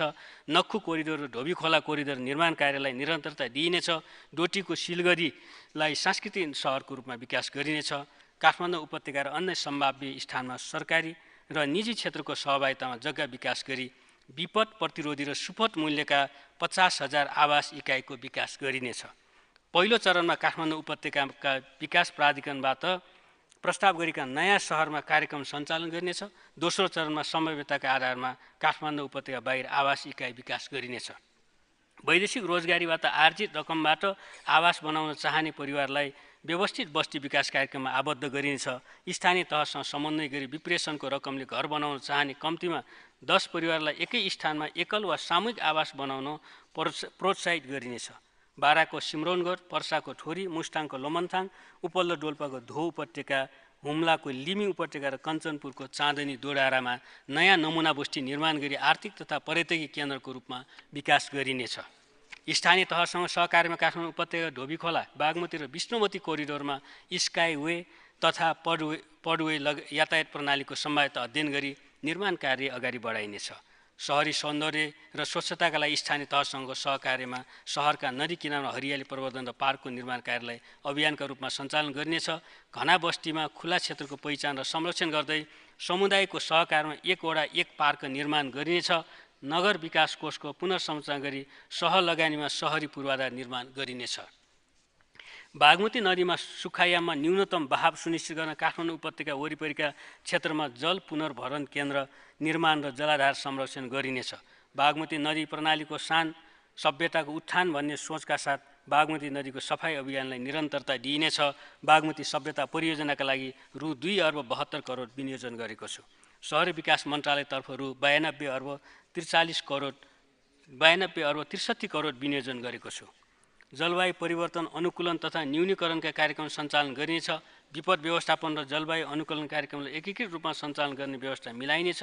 जलवायु परिवर्तनबाट परेको असरलाई एकीकृत र सन्तुलित रूपमा सम्बोधन गर्न राष्ट्रपति जलवायु परिवर्तन व्यवस्थापन कार्यक्रम सञ्चालन गरिनेछ। जलवायु परिवर्तनलाई हिमाली र पर्वतीय क्षेत्रमा परेको प्रभावका विषयमा राष्ट्रिय तथा अन्तर्राष्ट्रिय मञ्चहरूमा संवाद गरी हिमाल जोगाउँ मानवता बचाउँ अभियानलाई निरन्तरता दिइनेछ। भौतिक पूर्वाधार निर्माण गरेर जलवायु परिवर्तन अनुकूलित पूर्वाधार निर्माण गरिनेछ। सङ्घ प्रदेश स्थानीय तहबाट हुने भवन निर्माणमा जलवायु अनुकूलन तथा ऊर्जा दक्षता अभिवृद्धि गरिनेछ। जलवायु परिवर्तनबाट कृषि क्षेत्रमा परेको प्रभाव न्यूनीकरण र अनुकूलन हुने गरी उपयुक्त प्रविधिको प्रयोग गरिनेछ। शान्ति प्रक्रिया र सङ्क्रमणकालीन न्याय सम्बन्धी बाँकी काम सम्पन्न गरिनेछ। द्वन्द्व पीडित परिवारलाई क्षतिपूर्ति, आर्थिक सहायता र पुनर्स्थापनाका लागि शान्ति कोष स्थापना गर्न रु 1 अर्ब विनियोजन गरेको छु। सशस्त्र द्वन्द्व, जनआन्दोलन तथा अन्य आन्दोलनमा घाइते र अपाङ्गता भएकालाई प्रदान गर्दै आएको जीवन निर्वाह भत्तालाई निरन्तरता दिएको छु। कानुनी शासनको प्रत्याभूति गरी मानव अधिकार संरक्षणलाई उच्च प्राथमिकता दिइनेछ। न्याय प्रणालीले छिटो छरितो प्रभावकारी, अनुमानयोग्य र पहुँचयोग्य बनाउन सूचना प्रविधिको उपयोग गरिनेछ। न्यायिक जनशक्तिको क्षमता विकास गरिनेछ। निःशुल्क कानुनी सहायता कार्यक्रमलाई सबै जिल्लामा विस्तार गरिनेछ। अपराध अनुसन्धान, अभियोजन र प्रतिरक्षा प्रणालीलाई वैज्ञानिक र वस्तुगत बनाउन संस्थागत सुदृढीकरण गरिनेछ। पारस्परिक कानुनी सहायता र सुपुर्दगी सम्बन्धमा विभिन्न राष्ट्रसँग द्विपक्षीय सन्धि गर्ने कार्य अगाडि बढाइनेछ। देशको सार्वभौम सत्ता, स्वतन्त्रता, भौगोलिक अखण्डता, राष्ट्रियता र स्वाधीनताको संरक्षण गर्दै राष्ट्रिय एकतालाई अक्षुण्ण राख्न राष्ट्रिय सुरक्षा नीतिको प्रभावकारी कार्यान्वयन गरिनेछ। नेपाली सेनालाई प्रविधियुक्त, दक्ष एवं व्यावसायिक बनाइनेछ। बङ्करदेखि ब्यारेकसम्म कार्यक्रमलाई रु 1 अर्ब 50 करोड विनियोजित गरेको छु। राष्ट्रिय सेवा दल तालिमलाई स्थानीय स्तरसम्म विस्तार गरिनेछ। रक्षा मन्त्रालयको लागि रु 59 अर्ब 87 करोड विनियोजित गरेको छु। मुलुकमा शान्ति, सुरक्षा तथा अमन चैन कायम गर्दै जनतामा सुरक्षाको प्रत्याभूति गरिनेछ। नेपाल प्रहरी, सशस्त्र प्रहरी बल र राष्ट्रिय अनुसन्धान विभागको संस्थागत सुदृढीकरण गरी दक्ष एवं व्यावसायिक बनाइनेछ। सुरक्षाकर्मीको सेवानिवृत्त हुने उमेर पुनरावलोकन गर्न अध्ययन गरिनेछ। अध्यागमन प्रणाली डिजिटलाइज गरी अत्याधुनिक बनाइनेछ। अनलाइन मार्फत भिसाको लागि आवेदन दिन सक्ने प्रणाली लागू गरिनेछ। कारागारलाई सुधार गृहको रूपमा विकास गरिनेछ। खुला कारागारको अवधारणा अनुसार कैदीबन्दीलाई लघु, घरेलु तथा साना उद्यमका रोजगारीसँग आबद्ध गरिनेछ। कारागारमा कैदीबन्दीको चाप कम गर्न प्रोबेसन र प्यारोलको व्यवस्था कार्यान्वयनमा ल्याइनेछ। निर्माणाधीन 1370 जना क्षमताको नुवाकोट कारागारलाई सञ्चालनमा ल्याइनेछ। कसुरजन्य सम्पत्ति रोगका नियन्त्रण र जफत सम्बन्धी एकीकृत केन्द्रीय अभिलेख अद्यावधिक गरी कसुरजन्य सम्पत्ति तथा साधनको उचित व्यवस्थापन गरिनेछ। अन्तर्राष्ट्रिय सीमा सुरक्षा व्यवस्थालाई सुदृढ र प्रभावकारी बनाइनेछ। सीमा सुरक्षामा स्थानीय नागरिकको सहभागितालाई सहभागिता र अपनत्व बढाउने कार्यक्रम सञ्चालन गरिनेछ। विपद व्यवस्थापन सम्बन्धी कार्यलाई प्राथमिकताका साथ अघि बढाइनेछ। विपद उद्धार तथा राहतको क्षेत्रमा नागरिकको क्षमता अभिवृद्धि गर्दै विपदमा नागरिक सहभागिता सम्बन्धी कार्यक्रम सञ्चालन गरिनेछ। गृह मन्त्रालयतर्फ रु 1,79 अर्ब 24 करोड विनियोजन गरेको छु। नेपालको स्वतन्त्रता, सार्वभौमसत्ता, भौगोलिक अखण्डता, स्वाधीनता, राष्ट्रिय सुरक्षा र एकता एवं नेपालीको हित प्रवर्धन गर्दै सार्वभौमिक समानता, पारस्परिक लाभ र सम्मानमा आधारित स्वतन्त्र र सन्तुलित अन्तर्राष्ट्रिय सम्बन्ध कायम गरिनेछ। अन्तर्राष्ट्रिय बहुपक्षीय तथा क्षेत्रीय मञ्चमा नेपालको उपस्थिति सशक्त बनाइनेछ। विभिन्न क्षेत्रमा जोखिमपूर्ण अवस्थामा रहेका नागरिकको उद्धार र संरक्षण गरिनेछ। वैदेशिक लगानी, व्यापार, पर्यटन प्रवर्धन र विकास सहायता परिचालन गर्न आर्थिक कूटनीतिलाई प्रभावकारी र परिणाममुखी बनाइनेछ। परराष्ट्र मन्त्रालयलाई रु 6 अर्ब 77 करोड विनियोजन गरेको छु। राष्ट्रिय लेखा तथ्याङ्कको आधार वर्ष परिवर्तन गर्न गणना तथा सर्वेक्षण कार्यक्रम सञ्चालन गरिनेछ। राष्ट्रिय तथ्याङ्क विवरणलाई अद्यावधिक गरी एकीकृत राष्ट्रिय तथ्याङ्क प्रणालीको विकास गरिनेछ। दोस्रो आर्थिक गणना 2082 को पूर्व तयारी कार्य सम्पन्न गरिनेछ। सार्वजनिक नीति निर्माणलाई तथ्य र प्रमाणमा आधारित बनाउन व्यावहारिक अध्ययन अनुसन्धान जोड दिइनेछ। अध्ययन अनुसन्धान सम्बन्धी राष्ट्रिय नीति तयार गरी कार्यान्वयन गर्ने र अध्ययन अनुसन्धान प्रतिवेदन राष्ट्रिय योजना आयोगमा एकीकृत रूपमा भण्डारण गर्ने व्यवस्था मिलाइनेछ। अनुसन्धान र विकासमा संलग्न संस्थामा लगानी वृद्धि गर्दै लगिनेछ। वार्षिक पुँजीगत बजेटको 1% रकम अनुसन्धान र विकासमा छुट्याउने व्यवस्था मिलाएको छु। आगामी आर्थिक वर्ष रु 1 अर्बको अनुसन्धान र विकास कोष स्थापना गरिनेछ। अर्थतन्त्रको सन्तुलित र दिगो विकासका लागि साधन परिचालन गर्ने गरी वित्तीय क्षेत्रलाई थप सबल र प्रतिस्पर्धी बनाइनेछ। बैंक तथा वित्तीय संस्थाप्रति जनविश्वास बढाई दिगो विकास गर्न ग्राहक हित संरक्षण, बैंक तथा वित्तीय संस्थाप्रति सेवाग्राहीको दायित्व, कर्जा व्यवस्थापन लगायतका विषयमा सचेतनामूलक कार्यक्रम सञ्चालन गरिनेछ। बैंकिङ सेवा पुग्न बाँकी बझाङको साइपाल गाउँपालिकामा बैंकको शाखा स्थापना गरिनेछ। दुर्गम एवं ग्रामीण क्षेत्रमा बैंकिङ सेवा प्रदान गर्न डिजिटल बैंकिङ, घुम्ती बैंकिङ र मोबाइल बैंकिङ सेवालाई सघन रूपमा उपयोग गर्दै लगिनेछ। विप्रेषणलाई उत्पादनशील क्षेत्रमा परिचालन गर्न सोभरेन वेल्थ फन्ड स्थापना गरिनेछ। यो कोषलाई सार्वजनिक पूर्वाधार लगानीको परिपूरकको रूपमा स्पेशल पर्पस भेहिकल मार्फत उपयोग गरिनेछ। विभिन्न क्षेत्रलाई सहुलियतपूर्ण कर्जा उपलब्ध गराई ब्याजमा दिइँदै आएको अनुदानलाई प्रभावकारी बनाउन ब्याज अनुदान सम्बन्धी कार्यविधि पुनरावलोकन गरिनेछ। सहुलियतपूर्ण कर्जाको लागि रु 11 अर्ब विनियोजन गरेको छु। वित्तीय क्षेत्रसँग सम्बन्धित कानुनलाई अन्तर्राष्ट्रिय मापदण्ड अनुकूल बनाइनेछ। नियामक निकायको नियमन र सुपरिवेक्षण क्षमता सबल र प्रभावकारी बनाइन्छ। नेपाल राष्ट्र बैंक ऐन र विदेशी विनिमय नियमित गर्ने ऐन संशोधन गरिनेछ। धितोपत्र बोर्ड नेपाल र नेपाल बीमा प्राधिकरणको संस्थागत क्षमता सुधार गरिनेछ। सामाजिक बैंकिङका लागि स्थानीय तहलाई वित्तीय संस्थासँग सहकार्य गर्न प्रोत्साहित गरिनेछ। न्यून आय भएका वर्ग र सीमान्तकृत समुदायलाई लघु बीमामा आबद्ध गराउँदै लगिनेछ। पुँजी बजारका लगानीकर्ताको लगानी र हित संरक्षण गर्न धितोपत्र बोर्ड नेपालको संस्थागत सूचीकरण गरिनेछ। नेपाल स्टक एक्सचेन्ज लिमिटेड र सिडिएस एन्ड क्लियरिङ लिमिटेडको संरचनागत सुधार गरिनेछ। वस्तु विनिमय बजारको सञ्चालन गर्न कानुनी र संस्था व्यवस्था मिलाइनेछ। निश्चित रकमभन्दा बढी पुँजी भएका कम्पनीलाई अनिवार्य रूपमा धितोपत्र बजारमा सूचीकृत हुनुपर्ने व्यवस्था गरिनेछ। वित्तीय अपराधको प्रभावकारी नियन्त्रणका लागि जोखिममा आधारित मूल्याङ्कन प्रणाली अवलम्बन गरिनेछ। क्षेत्रगत जोखिम मूल्याङ्कन नियमन, सुपरिवेक्षण, अनुसन्धान र अभियोजन कार्यलाई प्रभावकारी बनाइनेछ। अधिक जोखिम रहेका क्यासिनो, बहुमूल्य धातु, सहकारी घरजग्गा, विप्रेषण र बैंकिङ क्षेत्रको सघन सुपरिवेक्षण गर्ने व्यवस्था मिलाइनेछ। सङ्घीयता कार्यान्वयनलाई पूर्णता दिन बाँकी कानुन प्राथमिकता साथ तर्जुमा गरिनेछ। सङ्घ, प्रदेश र स्थानीय तहको एकल तथा साझा अधिकारको विस्तृतीकरण सम्बन्धी परिमार्जित प्रतिवेदन कार्यान्वयन गरी अधिकार र कार्यक्षेत्रमा रहेको दोहोरोपनाको अन्त्य गरिनेछ। राजस्व बाँडफाँड र वित्त हस्तान्तरण गर्दा लिइने आधार र सूचकलाई हालसम्मको अभ्यास र अनुभवको आधारमा पुनरावलोकन गरी वस्तुनिष्ठ, समन्यायिक र यथार्थपरक बनाइनेछ। सार्वजनिक संस्थाको नाममा रहेका जग्गाको क्षेत्रफल र 4 किल्ला यकिन गरी संस्थानको सम्पत्ति संरक्षण गरिनेछ। सार्वजनिक संस्थानलाई एकीकृत रूपमा होल्डिङ कम्पनी मार्फत सञ्चालन गर्न कानुनी व्यवस्था गरिनेछ। सार्वजनिक संस्थानलाई सम्भाव्यताका आधारमा पब्लिक लिमिटेड कम्पनीमा रूपान्तरण गरिनेछ। उत्पादन र रोजगारीमा योगदान गर्न सक्ने सम्भावना रहेका रुग्ण उद्योग निजी क्षेत्रसँगको साझेदारीमा सञ्चालनमा ल्याइनेछ। निजी क्षेत्रका रुग्ण उद्योगलाई पुनर्स्थापित हुन सहजीकरण गरिनेछ। बन्द अवस्थामा रहेको विराटनगर जुट मिल, हेटौडा कपडा उद्योग, गोरखकाली रबर उद्योग लगायतका उद्योग सार्वजनिक निजी साझेदारीमा सञ्चालनमा ल्याइनेछ। नेपाल वायु सेवा निगमको व्यवस्थापन तथा सञ्चालनमा रणनीतिक साझेदारको सहभागिता गराइनेछ। सार्वजनिक संस्थानको सम्पत्तिलाई मौद्रीकरण गरिनेछ। नेपाल नागरिक उड्डयन प्राधिकरणको पुनर्संरचना गरी नियामकीय क्षमता सुदृढ गरिनेछ। विकसित अन्तर्राष्ट्रिय परिदृश्य र प्राप्त अनुभवका आधारमा नयाँ विकास सहायता नीति तर्जुमा गरिनेछ। व्यापारिक, निजी, गैर सरकारी कोष तथा अनुदान र सहुलियतपूर्ण ऋण सहायतालाई मिश्रित गरी सम्मिश्रित वित्त विधिमा विकास सहायता परिचालन गर्ने प्रबन्ध गरिनेछ। विकास सहायताको उपयोग क्षमता बढाउन प्रोजेक्ट रेडिनेस फिल्टरको उपयोग गरिनेछ। विकास सहायताका आयोजना सम्झौता गर्दा नै आयोजना कार्ययोजना समावेश गर्नुपर्ने व्यवस्था मिलाइनेछ। गुणस्तरीय र प्रतिस्पर्धी आयोजना विकास गरी अनुकूलन एवं जलवायु कोष तथा सुविधामा पहुँच अभिवृद्धि गरिनेछ। वातावरणीय न्यायको सिद्धान्त अनुरूप अधिकारमुखी अवधारणामा उपलब्ध हानि तथा क्षति कोष लगायतका सबै जलवायु कोष तथा सुविधामा पहुँच स्थापित गरी सहायता परिचालन गरिनेछ। सङ्घीय निजामती सेवा कानुन यसै अधिवेशनबाट पारित गरी कार्यान्वयन गरिनेछ। राष्ट्र सेवा कर्मचारीको मनोबल बढाउन, काममा उत्पीडित गराउन, सेवा सुरक्षा, संरक्षण र अनुमानयोग्य सरुवा बढुवा प्रणाली सुनिश्चित गरिनेछ। सार्वजनिक क्षेत्रमा सूचना प्रविधिको अधिकतम प्रयोग गरी सेवा प्रवाहलाई थप सुदृढ गरिनेछ। ई गभर्नेन्सको माध्यमबाट सार्वजनिक सेवालाई मुहाररहित, काजरहित र सम्पर्करहित बनाई गुणस्तर अभिवृद्धि गरिनेछ। सेवाग्राही र सेवा प्रदायक बीच नियमित संवाद मार्फत सम्पादित कामको विषयमा सेवाग्राहीको पृष्ठपोषण लिन, गुनासाको तत्काल सम्बोधन गर्न र कार्य सम्पादनमा सुधार ल्याउन सेवाग्राहीसँग शुक्रबार कार्यक्रम सञ्चालन गरिनेछ। भ्रष्टाचारमा शून्य सहनशीलताको नीति लिइनेछ।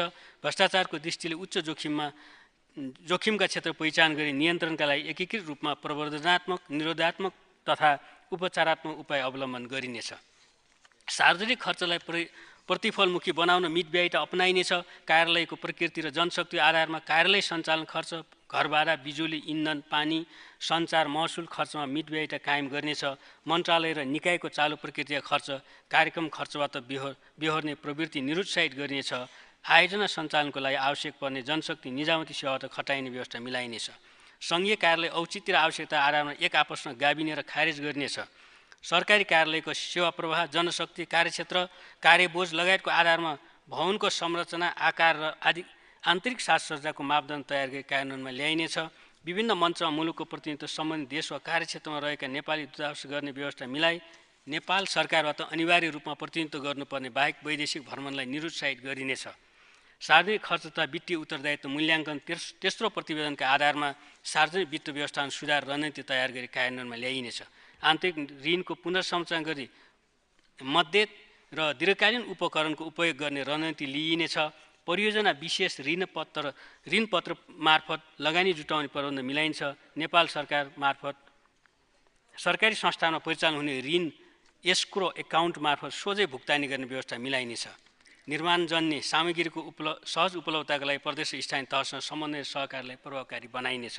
सार्वजनिक खरिद प्रक्रियालाई थप सरल, पारदर्शी र लागत प्रभावी बनाउन वस्तु तथा सेवाको प्रकृति अनुरूप अलग अलग मापदण्ड तर्जुमा गरिनेछ। बोलपत्र प्रस्ताव गर्दा लागत अनुमानभन्दा बढीको मात्र प्रस्ताव पेश भएमा सोमध्ये न्यूनतम बोलपत्र प्रस्तावकसँग ठेक्काको शर्त परिवर्तन नहुने गरी वार्ताबाट ठेक्का सम्झौता गर्न सकिने व्यवस्था मिलाइनेछ। ई मार्केट पोर्टल तयार गरी पोर्टलमा सूचीकृत वस्तु तथा सेवा सिधै वार्ताद्वारा खरिद गर्न सकिने व्यवस्था गरिनेछ। योग्यता मूल्याङ्कन गर्नु नपर्ने तोकिएको मूल्य सीमासम्मको खरिद सूचना प्रणालीमा नै रिभर्स अक्सनका माध्यमबाट योग्य प्रस्ताव छनौट गरी खरिद गर्न सकिने लगायतका विषय समावेश गरी सार्वजनिक खरिद कानुन संशोधन गरिनेछ।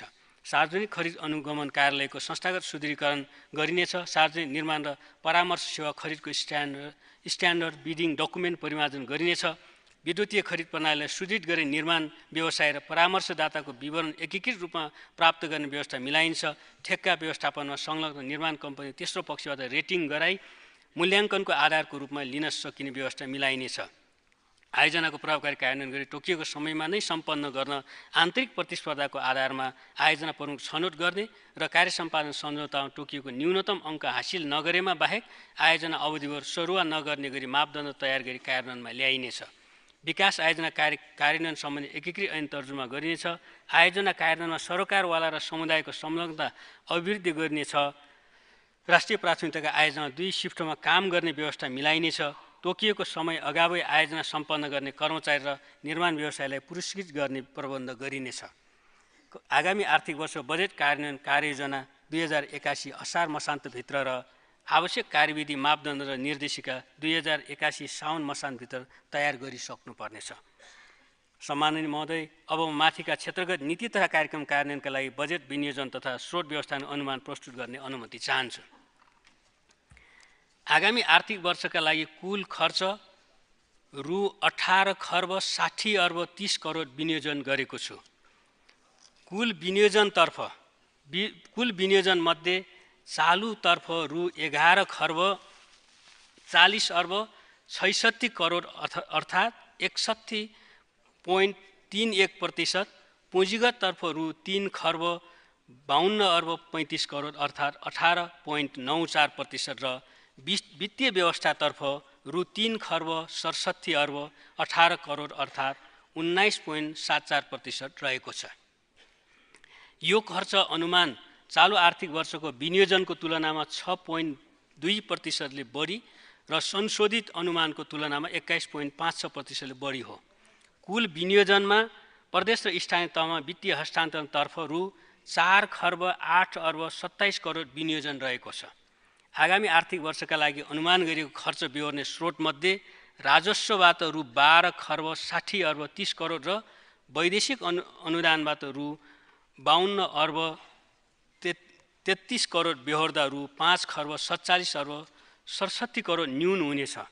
सो न्यून पूर्ति गर्न वैदेशिक ऋणबाट 2 खर्ब 17 अर्ब 67 करोड जुटाइनेछ। राजस्व परिचालन र वैदेशिक सहायता परिचालन गर्दा नपुग्ने खुद रु 3 खर्ब 30 अर्ब आन्तरिक ऋणबाट बेहोरिनेछ। अब म आर्थिक वर्ष 81-82 को राजस्व नीति तथा कार्यक्रम प्रस्तुत गर्ने अनुमति चाहन्छु। आर्थिक क्रियाकलाप र लगानी मैत्री कर प्रणालीको माध्यमबाट आर्थिक वृद्धिमा योगदान पुर्याउने गरी राजस्व प्रणाली सुधार गर्ने सोचका साथ राजस्व नीति प्रस्ताव गरेको छु। नयाँ व्यावसायिक ढाँचा र डिजिटल माध्यमबाट हुने आर्थिक कारोबारमा समन्यायी कर लगाउने, अन्तर्राष्ट्रिय स्तरमा प्रचलित असल अभ्यास अनुकूल राजस्व सम्बन्धी कानुन तर्जुमा र अद्यावधिक गरी राजस्वको आधार संरक्षण गर्ने र राजस्व प्रणालीलाई देशको कुल राष्ट्रिय आयसँग तादात्म्य बनाउने गरी आगामी आर्थिक वर्षको राजस्व नीति र कार्यक्रम तर्जुमा गरेको छु। राजस्व नीतिका उद्देश्य देहाई बमोजिम रहेका छन्। राजस्व प्रणालीमा सुधार गरी मुलुकभित्र आर्थिक क्रियाकलाप विस्तार, लगानी प्रवर्धन, स्वदेशी उत्पादन एवं उद्यमलाई प्राथमिकता र प्रशय दिनु, राजस्वको दायरा विस्तार र कराधार संरक्षण गर्दै दिगो पारदर्शी एवं समन्वयिक राजस्व प्रणाली विकास गर्नु, करदाता शिक्षा र सचेतनामूलक कार्यक्रमको माध्यमबाट करको दायरा विस्तार एवं कर परिपालना अभिवृद्धि गर्नु, अन्तर्निकाय समन्वय सुदृढ गर्दै राजस्व नियन्त्रण गर्नु, राजस्व प्रशासनको दक्षता र व्यावसायिकता अभिवृद्धि गर्नु। अब म आगामी आर्थिक वर्षको राजस्वसँग सम्बन्धित कार्यक्रम प्रस्तुत गर्दछु। छुट सहुलियत, व्यापार सहजीकरण र लगानी प्रवर्धन। उद्योगले पैठारी गर्ने कच्चा पदार्थमा लाग्ने महसुलभन्दा तयारी वस्तुको पैठारीमा लाग्ने महसुल कम्तीमा एक तह कम गरी स्वदेशी उद्योगलाई प्राथमिकता र प्रशय दिन औषधि, इन्डक्सन चुलो, धागो, हेलमेट, अगरबत्ती, सेनेटरी प्याड, काजु, बदाम, प्रशोधन, स्प्रिङ पत्ता बनाउने उद्योग लगायतका उद्योगको कच्चा पदार्थमा लागेको पैठारी महसुल र अन्तःशुल्क घटाएको छु। स्वदेशी उद्योगको संरक्षण गर्न केही तयारी वस्तुको पैठारी महसुल र अन्तःशुल्कमा वृद्धि गरेको छु। उद्योगको कच्चा पदार्थको पैठारीमा सहुलियत लिन विभिन्न निकायको सिफारिस आवश्यक पर्ने व्यवस्थामा सुधार गरी उद्योगीलाई नै जिम्मेवार बनाउने व्यवस्था मिलाएको छु। वैदेशिक पुँजी आकर्षित गर्न विदेशी बैंक तथा वित्तीय संस्थाबाट लिएको ऋणको ब्याज भुक्तानी गर्दा लाग्दै आएको आयकर घटाएको छु। लगानी सम्भाव्य मुलुकबाट लगानी आप्रवाह वृद्धि गर्न दोहोरो करमुक्ति सम्झौताको मोडल विकास गरिनेछ। सो नमुनाका आधारमा सम्भाव्य मुलुकसँग सम्झौता गर्न वार्ता सुरु गरिनेछ। अन्तर्राष्ट्रिय तथा क्षेत्रीय स्तरमा गरिएका प्रतिबद्धता तथा सम्झौता बमोजिम व्यापार सहजीकरण एवं लगानी प्रवर्धन गर्न नयाँ भन्सार ऐन तर्जुमा गरिनेछ। सूचना प्रविधि उद्योगले आफ्नो नाफा पुँजीकरण गरेमा लाग्ने लाभांश करमा छुट दिने व्यवस्था मिलाएको छु।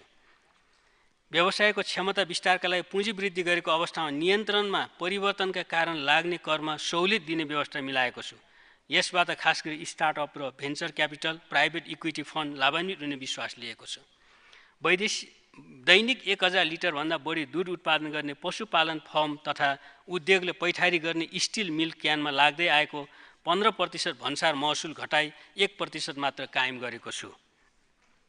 निकासीकर्ताले विदेशी मुद्रा प्राप्तिको कागजात तत्काल पेश गर्न नसक्ने अवस्था भएमा त्यस्तो कागजात पछि पेश गर्ने शर्तमा निकासी गर्न सकिने निकासी मूल्यको सीमा साबिकको अमेरिकी डलर 10,000बाट वृद्धि गरी अमेरिकी डलर 25,000 पुर्याएको छु। यसबाट खास गरी साना तथा मझौला निकासीकर्ता उद्योग लाभान्वित हुने विश्वास लिएको छु।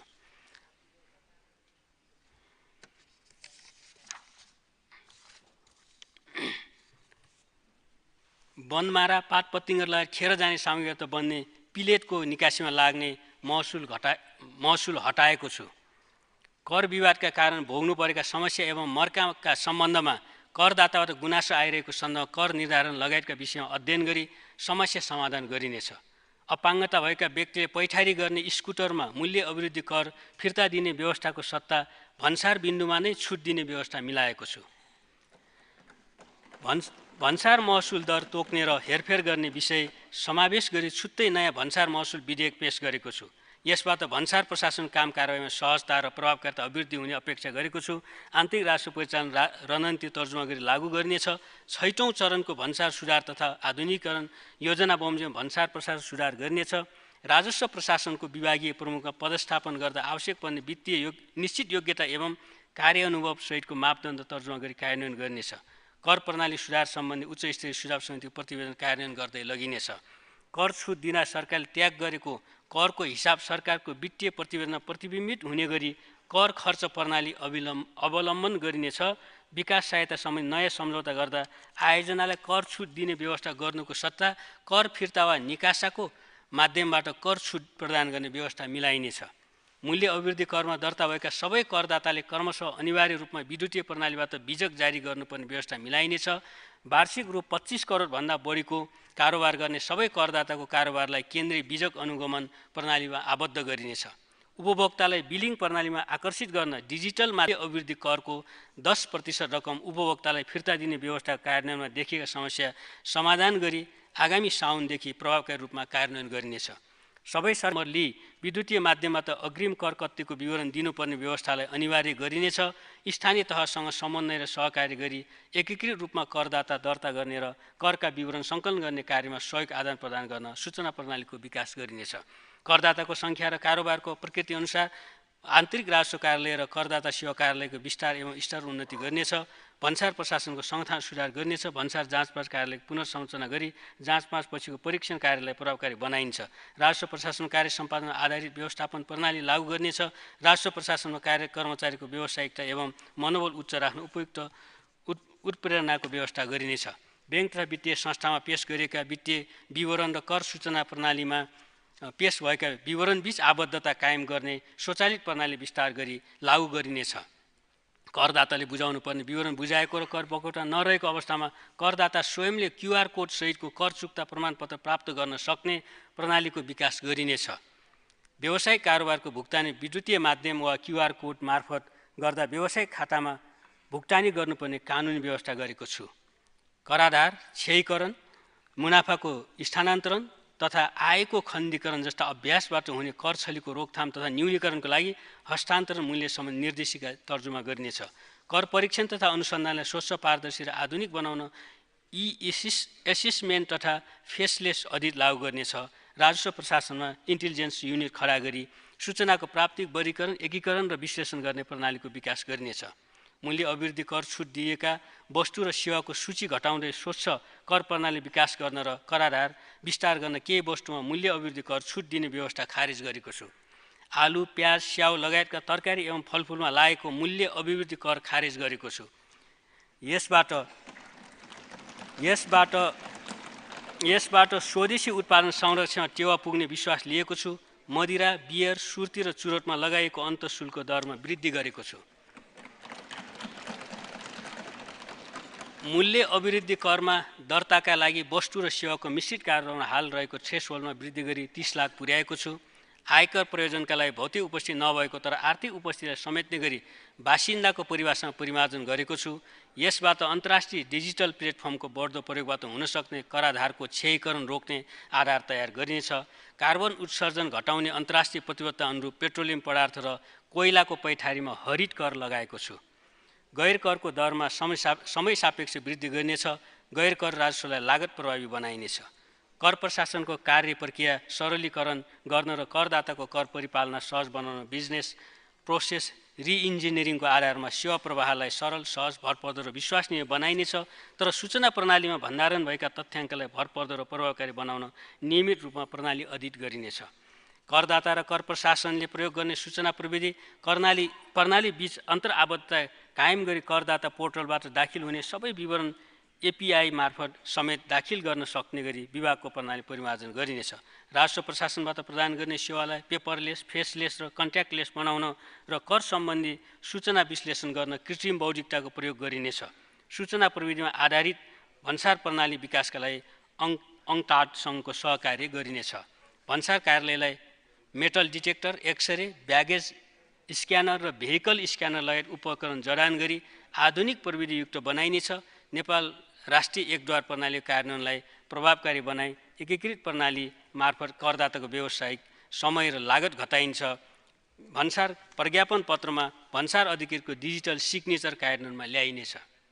राजस्व सुधार नियन्त्रणसँग सम्बन्धित निकायलाई क्रियाशील बनाई समन्वयात्मक रूपमा परिचालन गरिनेछ। सीमामा कार्यरत राष्ट्रिय र अन्तर्राष्ट्रिय निकाय बीचको समन्वय सुदृढ बनाई सीमा व्यवस्थापनलाई प्रभावकारी बनाइन्छ। चोरी निकासी पैठारी नियन्त्रणका लागि संयुक्त गस्ती परिचालन र छड्के जाँच तथा सुराकी परिचालनलाई प्रभावकारी बनाइन्छ। केन्द्रीय बीजक अनुगमन प्रणाली, आशीकुरा प्रणाली, VCTS सूचना प्रणाली, भूमि व्यवस्थापन तथा अभिलेख सूचना प्रणाली बीच अन्तर्आबद्धता कायम गरी एकीकृत करदाता सूचना प्रणालीको विकास गरिनेछ। आयात हुने मालवस्तुको मूल्याङ्कनका लागि नियमित बजार सर्वेक्षण गरी सङ्कलन गरेको सूचनाको आधारमा सुदृढ, तथ्यपरक र वास्तविक भन्सार मूल्याङ्कन प्रणाली विकास गरिनेछ। सम्माननीय सभामुख महोदय, सम्माननीय अध्यक्ष महोदय, आर्थिक वर्ष 2079-80 को यथार्थ खर्च, आर्थिक वर्ष 80-81 को संसदीय अनुमान र आर्थिक वर्ष 81-82 को शीर्षकगत र स्रोतगत सहितको व्यय अनुमान साथै पेश गरेको छु। अनुमानित आय व्ययको विवरण अनुसूचीमा उल्लेख गरेको छु।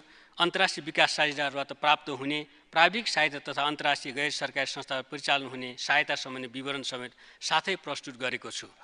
प्रस्तुत बजेट कार्यक्रमबाट नयाँ चरणको आर्थिक सुधार कार्यक्रम कार्यान्वयन हुनेछ।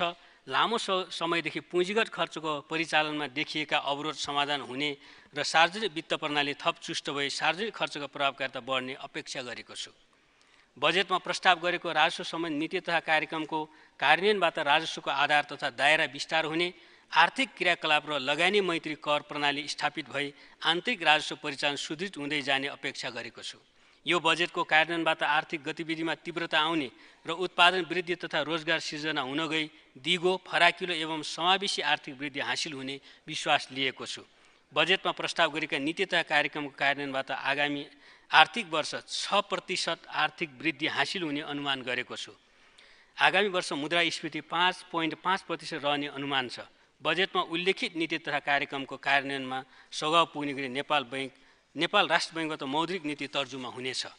बजेट तर्जुमा गर्दा मार्गनिर्देशन गर्नुहुने सम्माननीय राष्ट्रपति, सम्माननीय उपराष्ट्रपति, सम्माननीय प्रधानमन्त्री, सम्माननीय प्रधान न्यायाधीश, सम्माननीय सभामुख, सम्माननीय अध्यक्ष, माननीय उपप्रधानमन्त्री, माननीय मन्त्रीहरू, राजनीतिक दलका शीर्ष नेताजीहरूप्रति हार्दिक आभार व्यक्त गर्दछु। विनियोजित विधेयकका सिद्धान्त र प्राथमिकता छलफलका क्रममा माननीय सदस्यहरूबाट प्राप्त सुझावप्रति हार्दिक आभार व्यक्त गर्दछु। बजेटका सम्बन्धमा सम्मानित सदनका विषयगत समिति, राजनीतिक दल, करदाता, विभिन्न क्षेत्रका विज्ञ, निजी क्षेत्र, राष्ट्र सेवक कर्मचारी, विकास साझेदार, सञ्चार क्षेत्र, नागरिक समाज लगायत सरोकारवाला सबैप्रति हार्दिक धन्यवाद व्यक्त गर्दछु। आर्थिक तथा सामाजिक क्षेत्रमा देखिएका चुनौती सामना गर्दै आम नागरिकमा आत्मविश्वास र आशा जगाउने र अर्थतन्त्रलाई गतिशील बनाउने उद्देश्य राखी तर्जुमा गरिएको यो बजेट कार्यान्वयनमा सम्बन्धित सबैबाट रचनात्मक सहयोग प्राप्त हुने अपेक्षा गरेको छु। धन्यवाद।